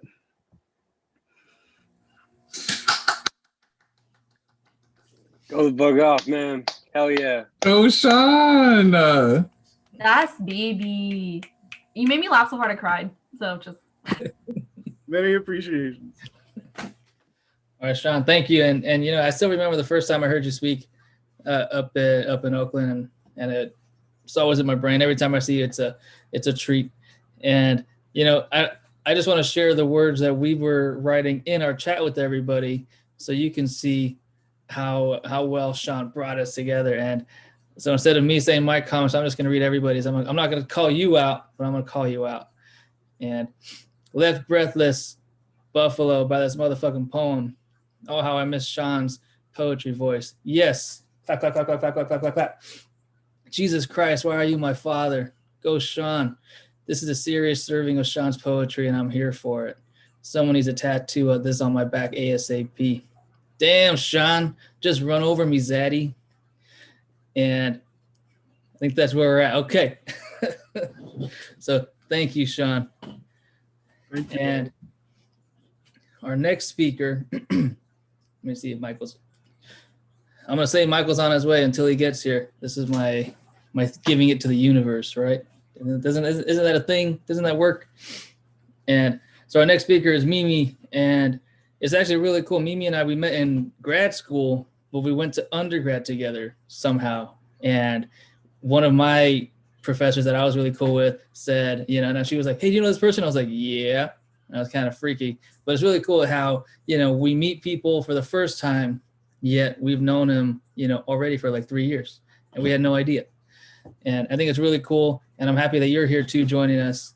And Mimi has a book coming out, The Monumental Misrememberings. And so share a little bit about it if you want. You know, I think it'd be nice to get the support, and we're all here for you, of course. So Mimi, thank you. And the virtual floor is yours. Yeah, thank you so much for having me. Just a little bit about The Monumental Misrememberings. It's with Co-Conspirator Press. The pre-sale is on November 2nd. I will send that link out when it comes. And the official release date is November, Friday the 13th. I will also be having a book launch party that day. The book, I mean, the book is the book at this point, but I don't know how most writers feel after they like finished a project. So like my project is coming out now, but my mind is already in another universe. So I'm not going to read. I know the smart thing would be like, hey, read, you know, these are poems coming from my book, but I'm just not in that headspace. So I'm going to read some new shit, some new poems that I've been writing. And as far as the theme goes, I like to think that there is something haunting this piece, but I'm running around, I'm running away from it. All right, so this is Untitled number 3, Exhaustion is the Metaphor. There were a series of rejections that took place for me to arrive at this point. A quick preface. I long for guttural time pockets of reading poems in a crowd. I despise these new virtual landscapes. They're nothing but cliques of depressed poets who are forcing laughter into a reaction of the internet's foreshadowing debris. I miss meaning making, spoken out loud as a way of expressing life's conundrums. All right. In the mornings, I sit at my balcony and smoke cigarettes waiting for my classes to begin. I inhale the theoretical frameworks of dead white imaginings and exhale a brewing of indecisions, this thing that I think I do, these words, these acts of poeming has always been the rejection of my father's bastardings. For class, I read the theories, claim understanding, then out of my mouth comes a boiling of puke, a hot pink hubris. My body has been screaming horny for months. I renegade against her yearnings and find a fake solitude in my mind by feeding her falsities and convoluted fantasies of untouched possibilities. The page in the pen is my only hope. For the third time this week, I tell my white roommate that there are 3 types of poets. 1, the love poet. 2, the life poet. 3, the death poet. She giggles at my insanity as I wonder how all 3 types escaped me. I check my computer and another rejection letter sits in my email box. It reads, Dear Mimi, we regret to inform you that your poem was not selected for our upcoming issue, although we found your work very compelling. The language used to depict your dead uncle, a Latinx Vietnam War veteran, was jarring and it did not fit the theme that we would hope inspire our readers. Quite simply, this isn't the Blackness that we were intending for. This isn't what we meant when we stated we were looking for BIPOC, queer, disabled activists, inner city, Southern, ancestral, diasporic, shadow slave, fractured identity porn. We meant show us your roots plainly, expose the complexity of the Black complex traditionally, and uncover all the ways in which your identity can be magnified under a microscopic lens for us to hearken on and subsequently celebrate. To be quite frank, poems about the military-industrial complex aren't in right now. Sincerely, the editors of the White Blase Review. Footnote number 1. The Apostle Peter is a poetic eulogy for my dead uncle. At the top of the poem, I call him a motherfucker and the best storytelling son of a bitch in the world. Quite frankly, it's a phenomenal piece. All right.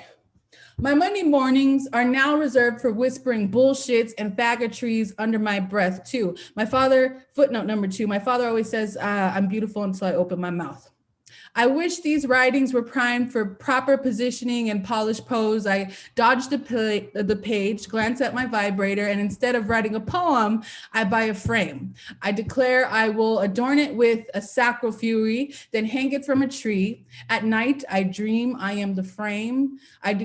I am the frame, and the frame is a runaway idiom that supplements its lack of understanding into a holding cell of precautions. As the frame is hanging from the tree, its suspended self is rocked slightly side by side. The wind may be twirling it about the rope, occasionally side to side, but due to its tethering to the tree, it never floats to the sky or drops to the ground. The frame, the ground, me, the tree, the sky, the ground are all fantastical elements of alchemy, but no substance is ever made. I wake up. The next morning, my white roommate smiles while squeezing oranges into orange juice. I puff away at the balcony and I remember that I discovered the 4th type of poet in my dream. The first line of my new poem reads, Dear White Blase Review, motherfucker is a word that I frequently occupy. This poem got a motherfucker thinking that thinking has been occupied by white for too long. For too long, a motherfucker has been occupied by white. This poem is a motherfucker. A white motherfucker has occupied this poem. Thinking has been a motherfucker. White thinking got a motherfucker occupied for too long. A motherfucker thinking white has been occupied for too long. You see, I've never been interested in the formalities of language and storytelling. What is the word?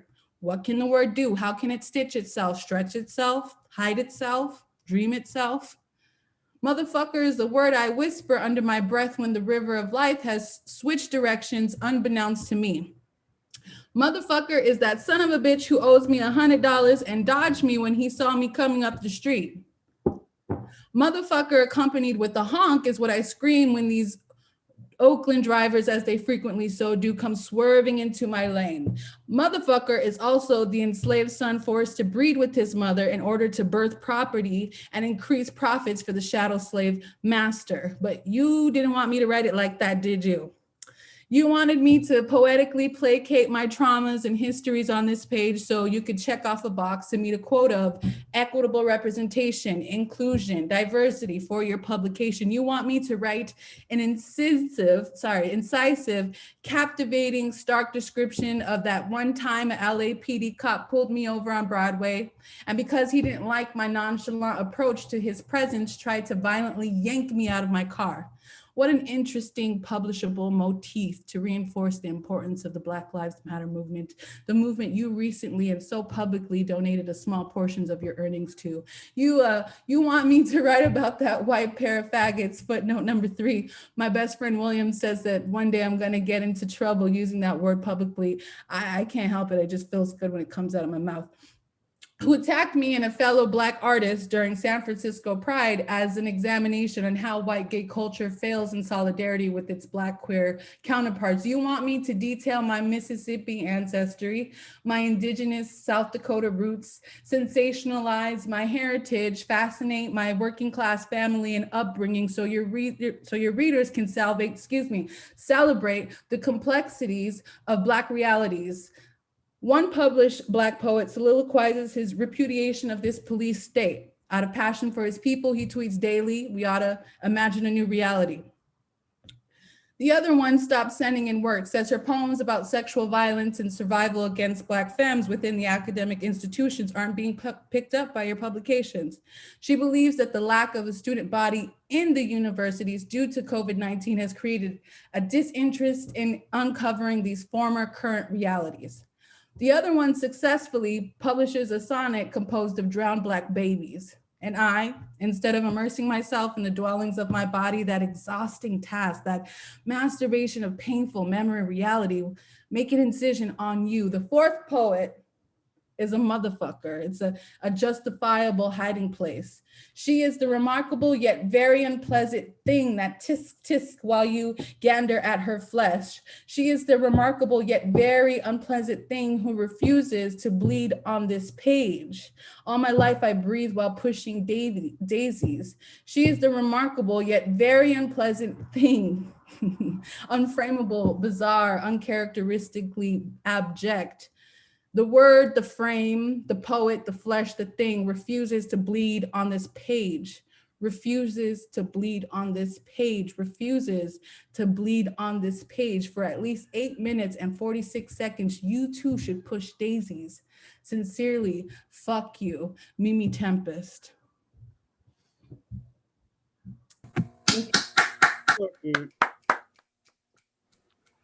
Yes. Fuck yeah.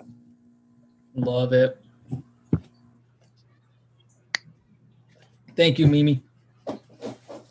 You know, I feel the same way about rejection letters. I always, I do want to, after this, I want to talk about that, because I have my own, I think, similar to yours with different kind of publications where we send it, what they want, how they want it specifically, not just what they want, but how they want it. And, sometimes, hey, you don't get it. And, I want to be a motherfucking poet one day. You inspired me to do so. So thank you, Mimi.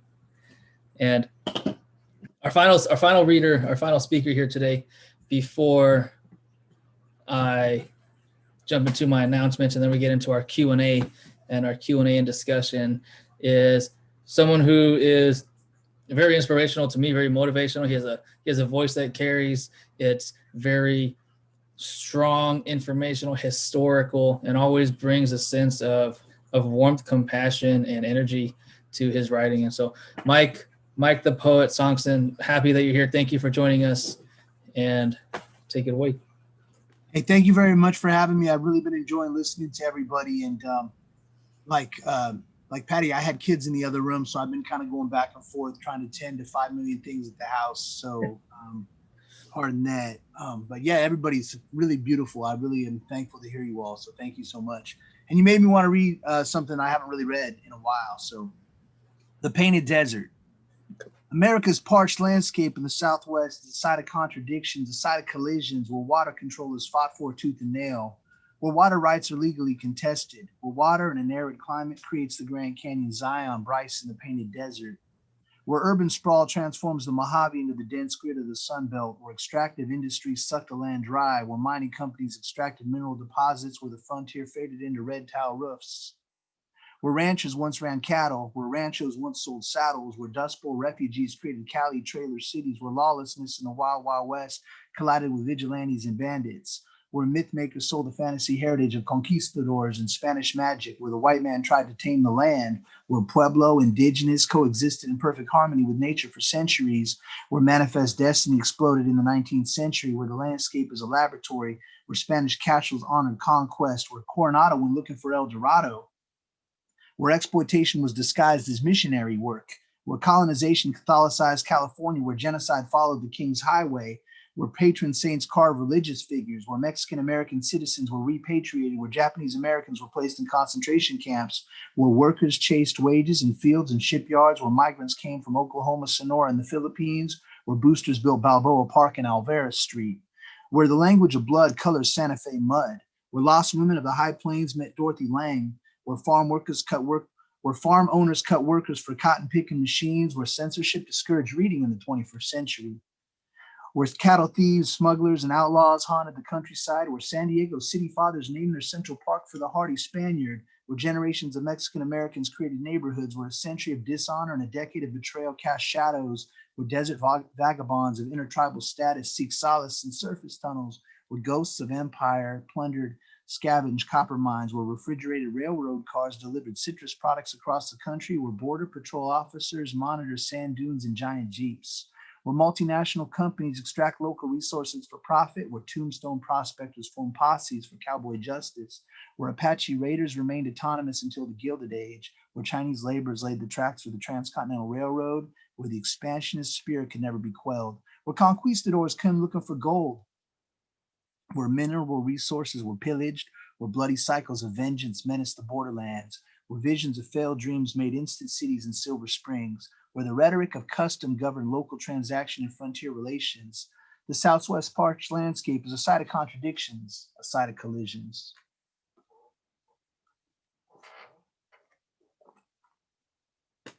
Thank you very much, you guys. Everybody doing really beautiful work. And man, I'm honored to be here and listen to you all. So thank you so much. Thank you, Mike. Thank you for sharing and sharing the language of blood. You know, I think that was a really strong line there. I'm gonna remember it.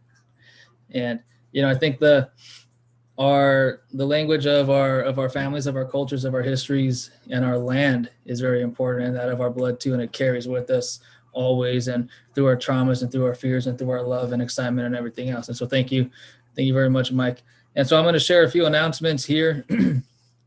Let's all, you know, tell the universe to get Michael on. And even so, I'm just going to say this so I can rub it in his face later. And so, you know, do the universe stuff, wish upon, I don't know, the ceiling or your light, wherever you are. No stars today.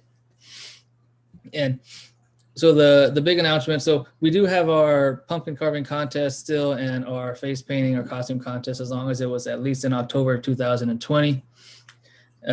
Tag us, Nervous Ghost Press on Instagram, nervous_ghosts on Twitter. You can always email ghosts@nervousghostpress with your submission, with your costume, your face painting. And on Halloween is the deadline. That's when we will decide, and we'll post up the winner. We'll post up the prize and whatever it is. And the pumpkin carving, if you carve a ghost, and like I said before, it could be a nervous ghost, a scared ghost, a happy ghost, a sad ghost, a friendly ghost, a demon ghost, you know, a ghost. If you can somehow carve a ghost of a ghost, you probably win, you know, already, just automatically, because that sounds really cool. And then our big announcement for this month is that we're opening up our submissions for our book prizes. And these are the 2021 Nervous Ghost Press Prize for Poetry and Prize for Prose. And the prizes are for full-length manuscripts, for novel, memoir, whatever it is, no work in translation, open to anybody in the United States. And then for a full-length collection of poetry, probably between 48 pages and 128. I know average is around 60, 70, 80, something like that. So this way you have room on either side. And the prize for both of them is $1,000 publication with us, a certain number of author copies. We're not sure yet. Depends on, how we feel at the time. Maybe you want 50, maybe you want 10. Maybe I don't like you enough to give you more, and then a California reading tour. And so some part of the tour will be funded by the $1,000 prize, if you live outside of California and we have to fly you here or something. And so that's part of it. We have bookstores and cafes all up and down from San Diego to Oakland and maybe above. But I think that'll be really fun. It'll be a really great way to share the writing, bring other people together. We always have open mics at those kinds of events. So if you're a fan of anybody, or if you keep in touch, follow us. Let's all go. Let's all travel together. This will be at the end of next year-ish. We're thinking that's the plan so far. And if we're still stuck at home at that time, I'm sorry. That'll just suck. But so that's the prizes. And the judges are, for the prize for poetry, we have Deborah Munoz, who is a fantastic writer. She works on the show The Mayans, if you're familiar with it. And so we're very fortunate to be working with her, very excited. She's very down to earth and just a really cool person. And so we're really happy that we're able to work together. And it brings a cool kind of realistic, everyday, real world approach to writing. We all write and we send it into the universe. She writes and puts it on freaking TV. And it's cool to see that dynamic and that perspective of writing something, then seeing it done and seeing it acted out and in real life. And, it's really cool. And, we're excited. You can't tell. I'm excited about it. And then our poetry judge is, I have a thing here. I read it yesterday. Let's see where it's at. Whoops. Got to do it. There we go.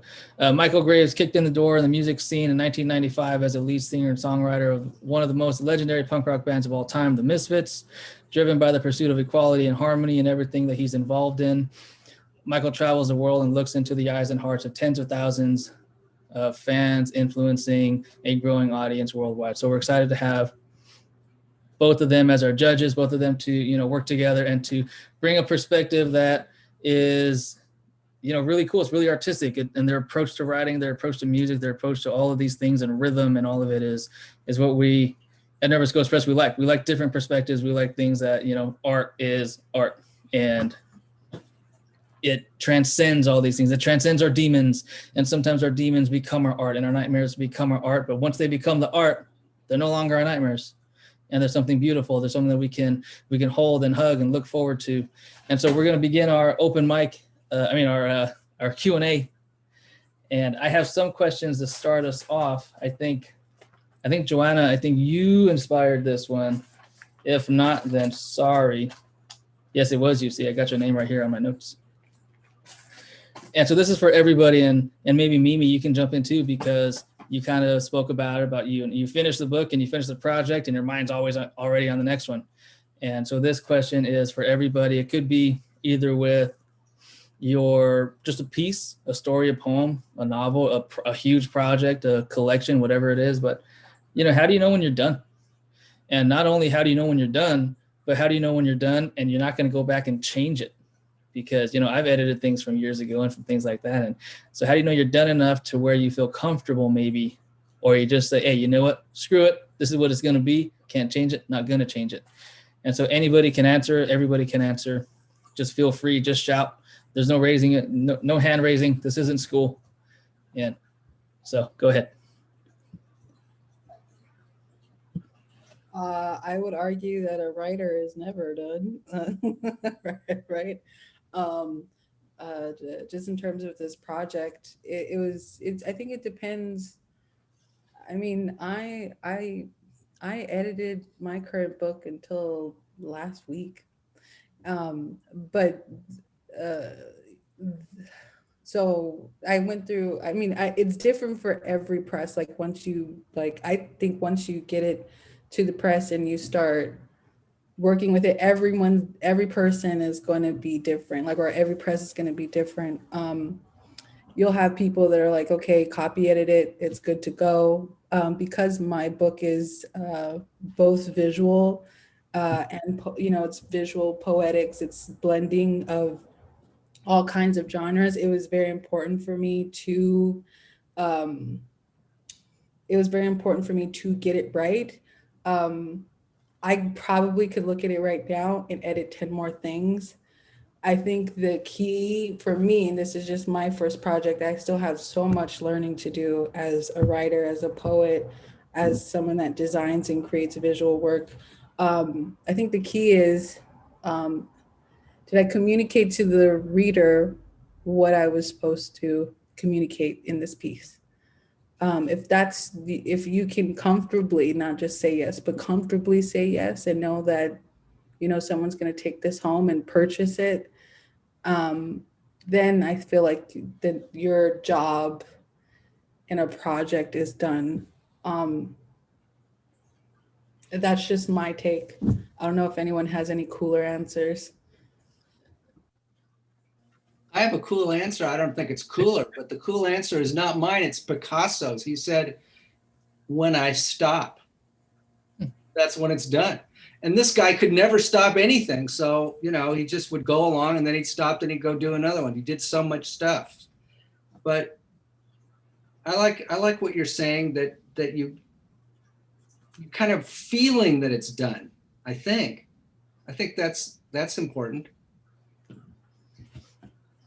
Absolutely.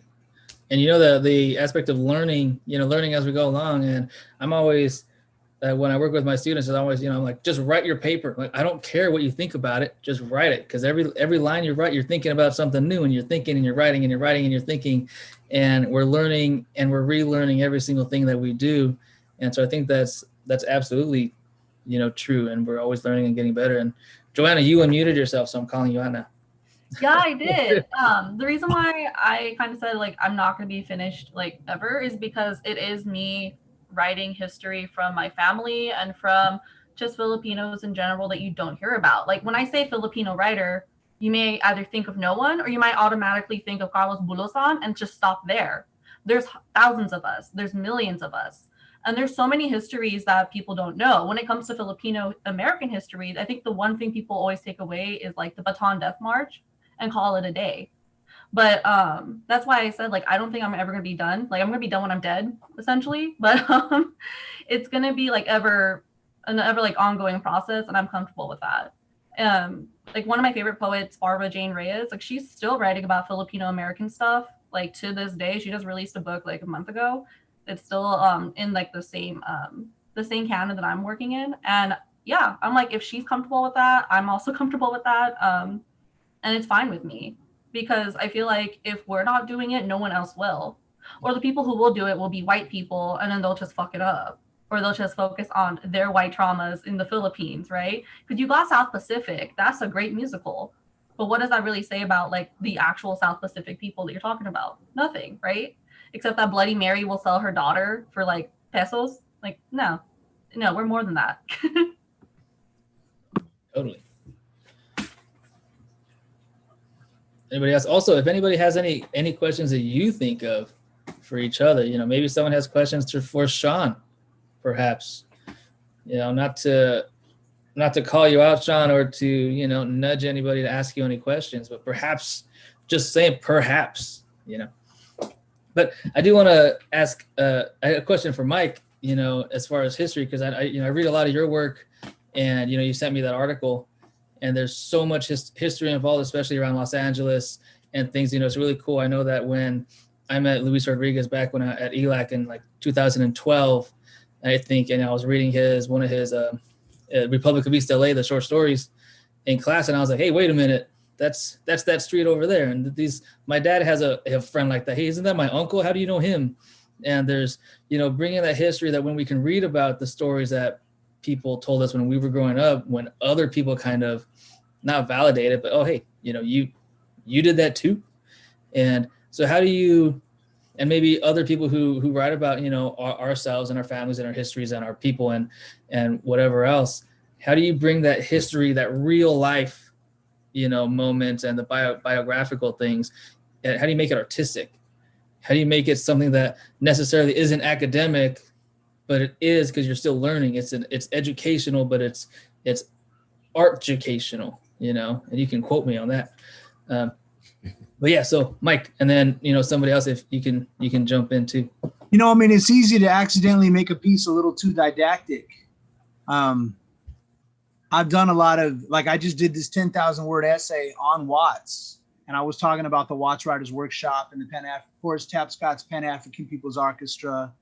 And a lot of people don't know about Jane Cortez. That was Wanda Coleman's first big influence. And Jane Cortez, for my money, she's my favorite woman Black arts poet. Maya Angelou and Nikki Giovanni are more known, but Jane Cortez recorded 9 albums. She was married to Ornette Coleman, and she moved to New York City, but she was actually from Compton. She went to Compton College. She grew up between Watts and Compton. Jane Cortez was the first poet that performed with Horace Tapscott's Pan-African People's Orchestra. And she ended up moving to New York City in the late 60s. And she's real famous for her poem, I Am New York City. But Jane Cortez was from LA. And she was just an incredible poet. And really, some people ended up in the latter part of her career considering her more of a jazz musician. But she was spoken word before spoken word.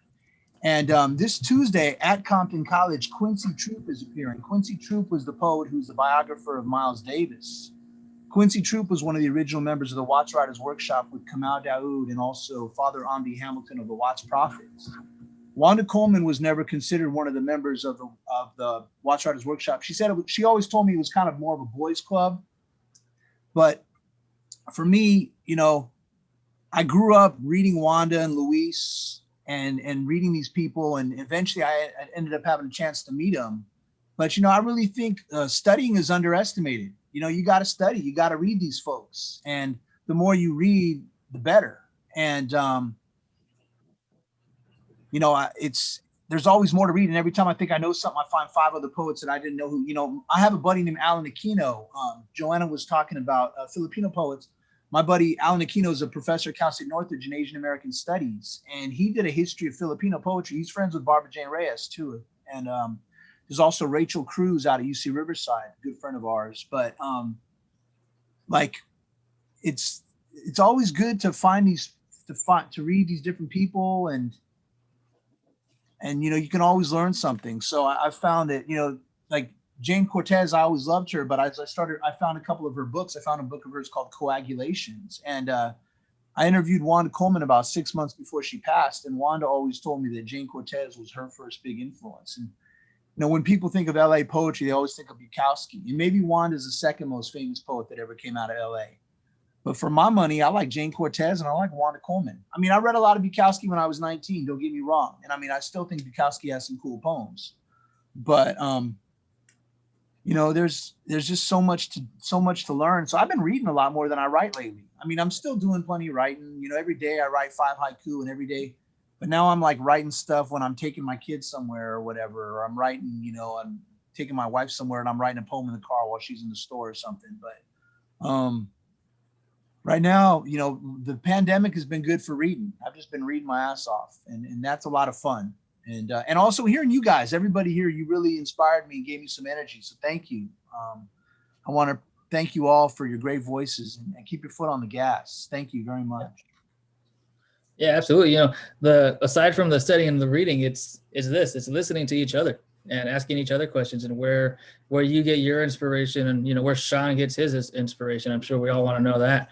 Yeah, I'm gonna keep going back. I don't know why. I have a specific question for Sean. What library do you work at, Sean? Can you repeat that? I'm sorry. What library are you working for? Oh, I work at the Mills Library, Mills College Library. I just retired after working for public libraries for 25 years. So I was interested in what library you worked at.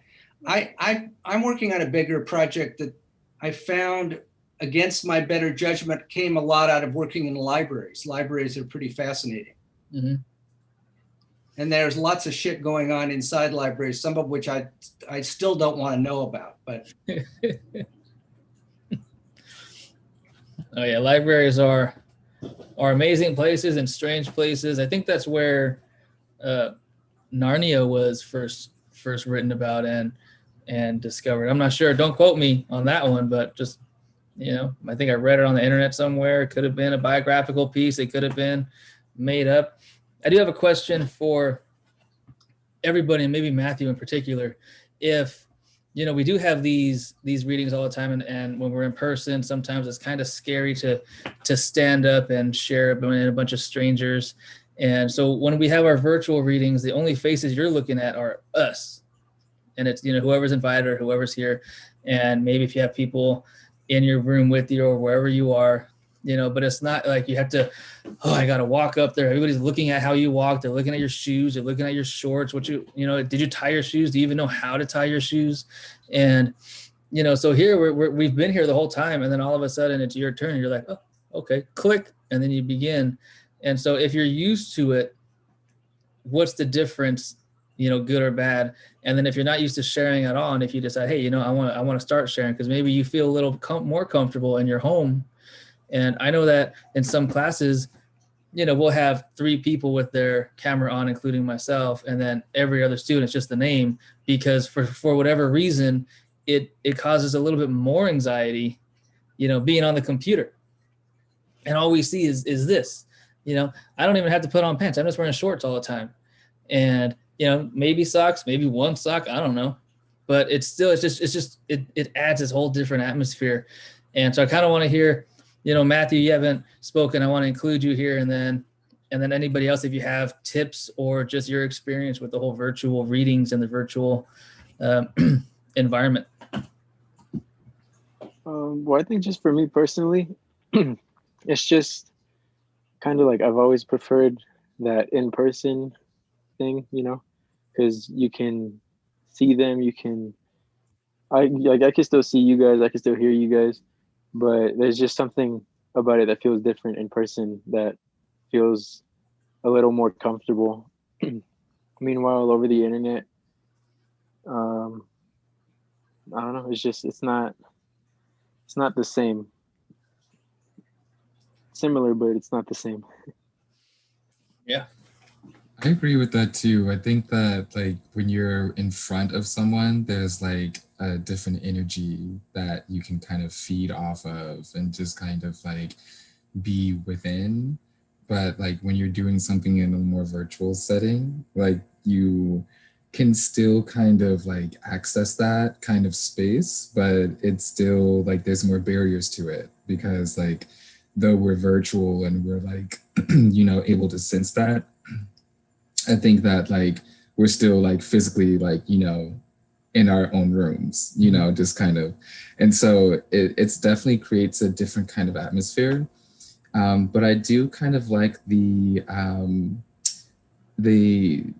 I don't know, I think there's more that comes with doing things virtually, like just being able to present, but also have like a chat option, just per se, and just, kind of having that on the side and reading at the same time, and so it just kind of, it's different. And so, yeah, I think for me, I think the virtual is something that I'm trying to get used to and trying not to like think too much and not like it kind of thing. But I'm looking forward to when we can all be like just in front of each other again, because I miss that kind of energy too. Yeah, and we can do too, when we're all together, we can have our computer or someone can bring it, and we could still bring in everybody else. We can do all of it. We can say, F you world, we're going to do whatever we want because we want to, because we can. And even if we couldn't, we would anyway. And, that chat option, absolutely. How great has it been to type something that you can't really say, to everybody here. And then, I'll read it out loud anyway, so too bad. But it's so cool to be able to, I'm going to send Sean a private message right now. No one's going to be able to see it unless, the FBI is watching, then we're in trouble anyways. And this message is probably not going to matter. But yeah, does anybody else have any answers to that question before, or any other questions before I can think of a few more before we get on with our evenings and probably go to sleep and wash my face and my hair. This is going to take a long time for me. I haven't done it in a while. I might just shave it off. Just kidding. All right, so I had a question, and Mike's not here, or Michael and I'm sad about it. I'm sad about it. I don't know if that worked. It'll work.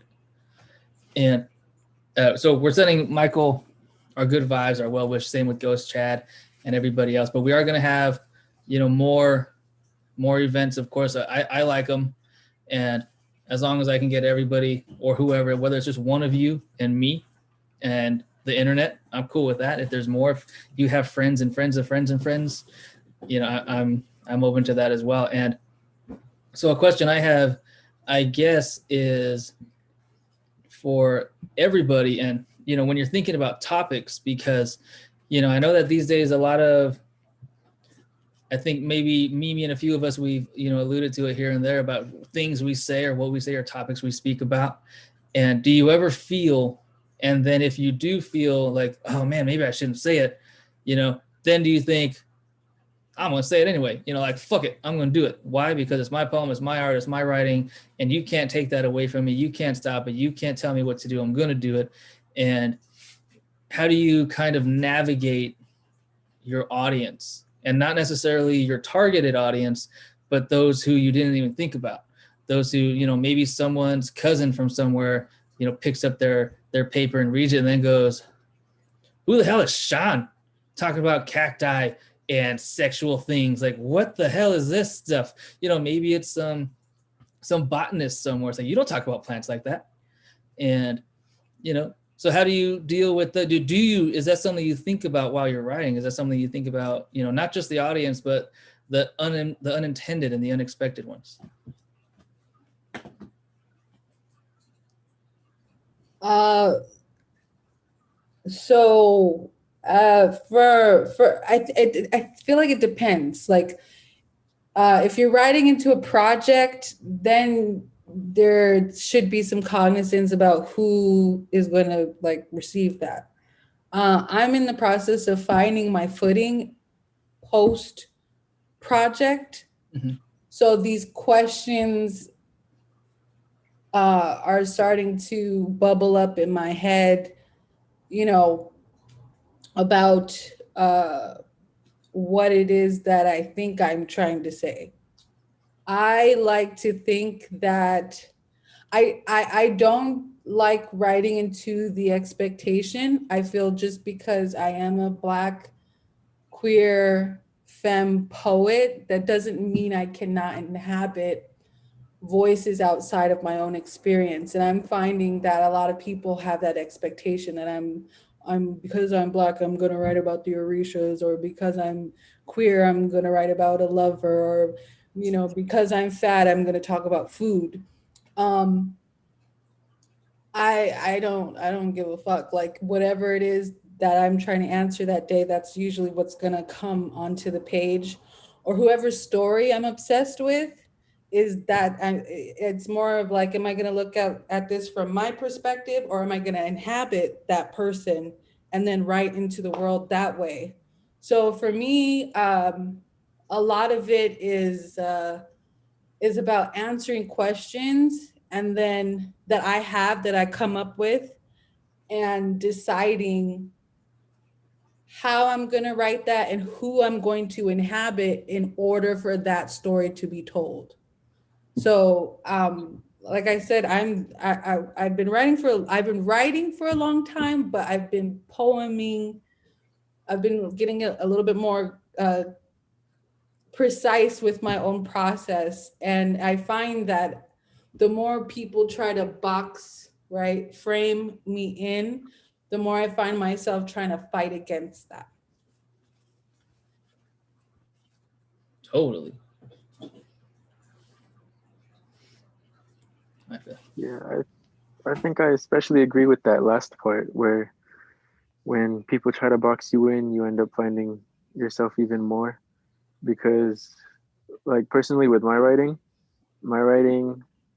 I'd write, but I didn't know like what my style was until people tried to define it, after which I was able to realize, like, my writing is both specific while also general. It's specific to me in that I can read it and I can see what I'm saying for myself, but it's general enough that when other people read it, they can interpret it their own way and apply it however they need it. Yeah, totally. Hey, Sean, you look like you want to say something over there. Yeah, I was. I really appreciated Mimi saying writing outside of the project, because I'm kind of hardcore in that sea of whatever the fuck. Like I don't know. Something that's always really helped me when it comes to doing stuff outside of projects is I like to read everything out loud to myself. And so, like, if I am having fun reading it out loud, or if it sounds good, or if it feels comfortable coming out while I'm reading it out loud, I assume usually that I am in the right way. I'm working to my voice, or at least I'm working to the particular theme that I want to fit. Because most of the time that I'm writing, I'm usually imagining that I'm going to be reading it out loud. I don't really think about it being in a book or anything like that. It's more of a performance thing than anything. And so, I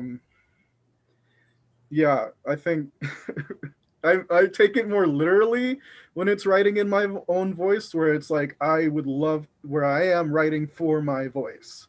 Like this word, I like how I say the word turnip and stuff like that. I think I just take it more seriously. But inside projects, I think I'm fine. I don't know. It's really about practice. Like, you learn how to do business emails, you learn how to write cover letters, and that's really fitting into the project. You're able to adjust yourself. Definitely. You know that the reading out loud is the best, as someone wrote in the chat here. And it's so powerful to listen to the words, because, I think the voice in our brain it's entirely quiet and it's extremely loud at the same time, but we don't actually ever hear it. I don't know what it sounds like. It certainly doesn't sound like me. But so when I do give the voice a voice to whatever word I wrote or a poem or something, now it's my voice. It's not just the voice in my head or in my heart or in my dreams or in my foot. I'm sure there's a voice down there somewhere. It's this voice. It's the voice that I speak every day. It's the voice that I'm familiar with, and I can hear it, and then I can give it power to where it's mine, and it's not a nightmare or a dream or a thought. It's mine. And that's it. You can't take it. You can try all you want, and too bad. It's a losing battle for you. I think I'm sorry, go ahead. No, I'm done. Oh, no, I just think also as artists, we're kind of like born with this, I think, ability to perceive.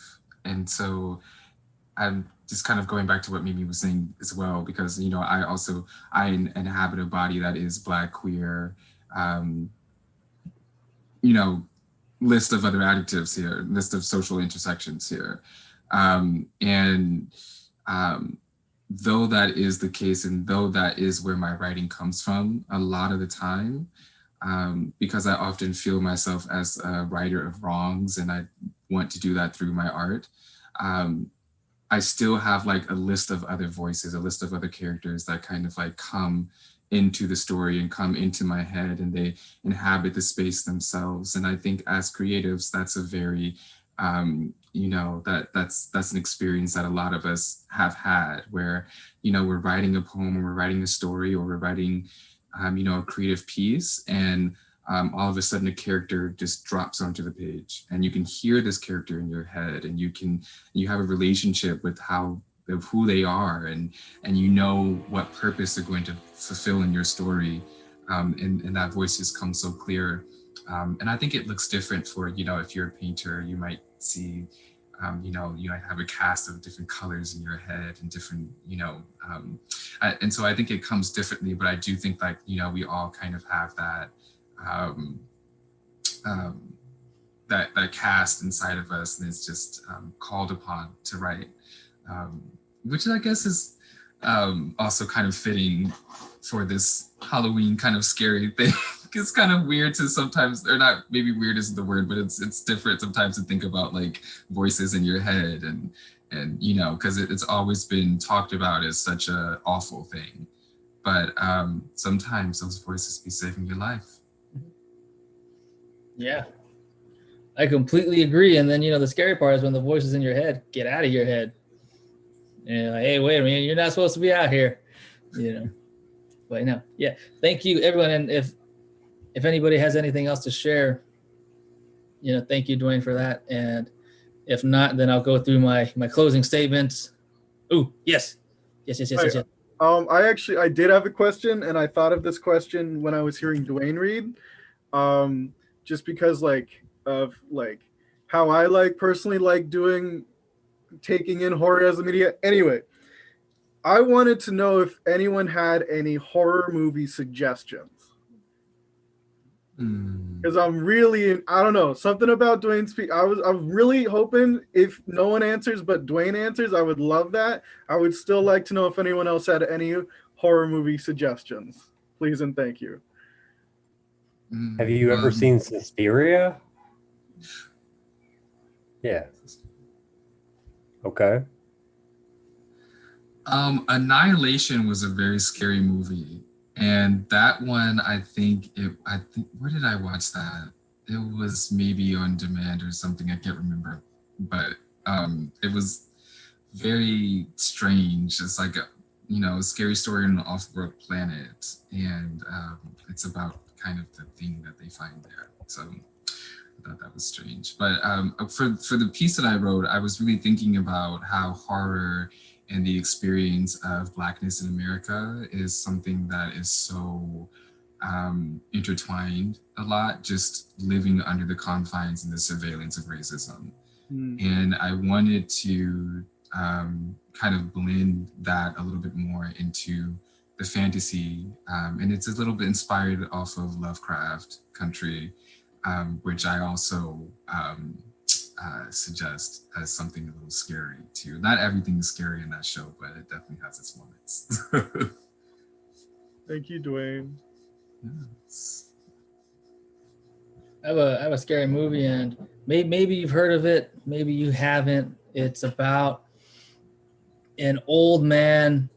I think it's an old man, and he's kind of retelling a story to his wife, who I think she has Alzheimer's. I'm trying to remember. She may have forgotten, and they're kind of going over their the life and what we see them as a young couple. Are you describing Titanic right now?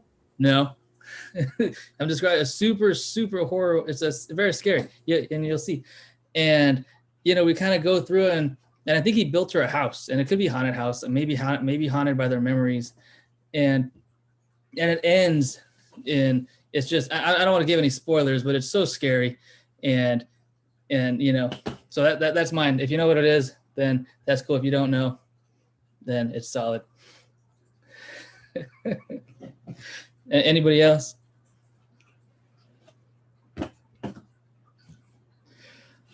No. All right, cool. Okay, so I want to thank everybody and for joining us. And what I'll do is in a little bit, I'll end the broadcast, but I'll keep the Zoom open for us. We can say goodbye, we can say hello, whatever it is.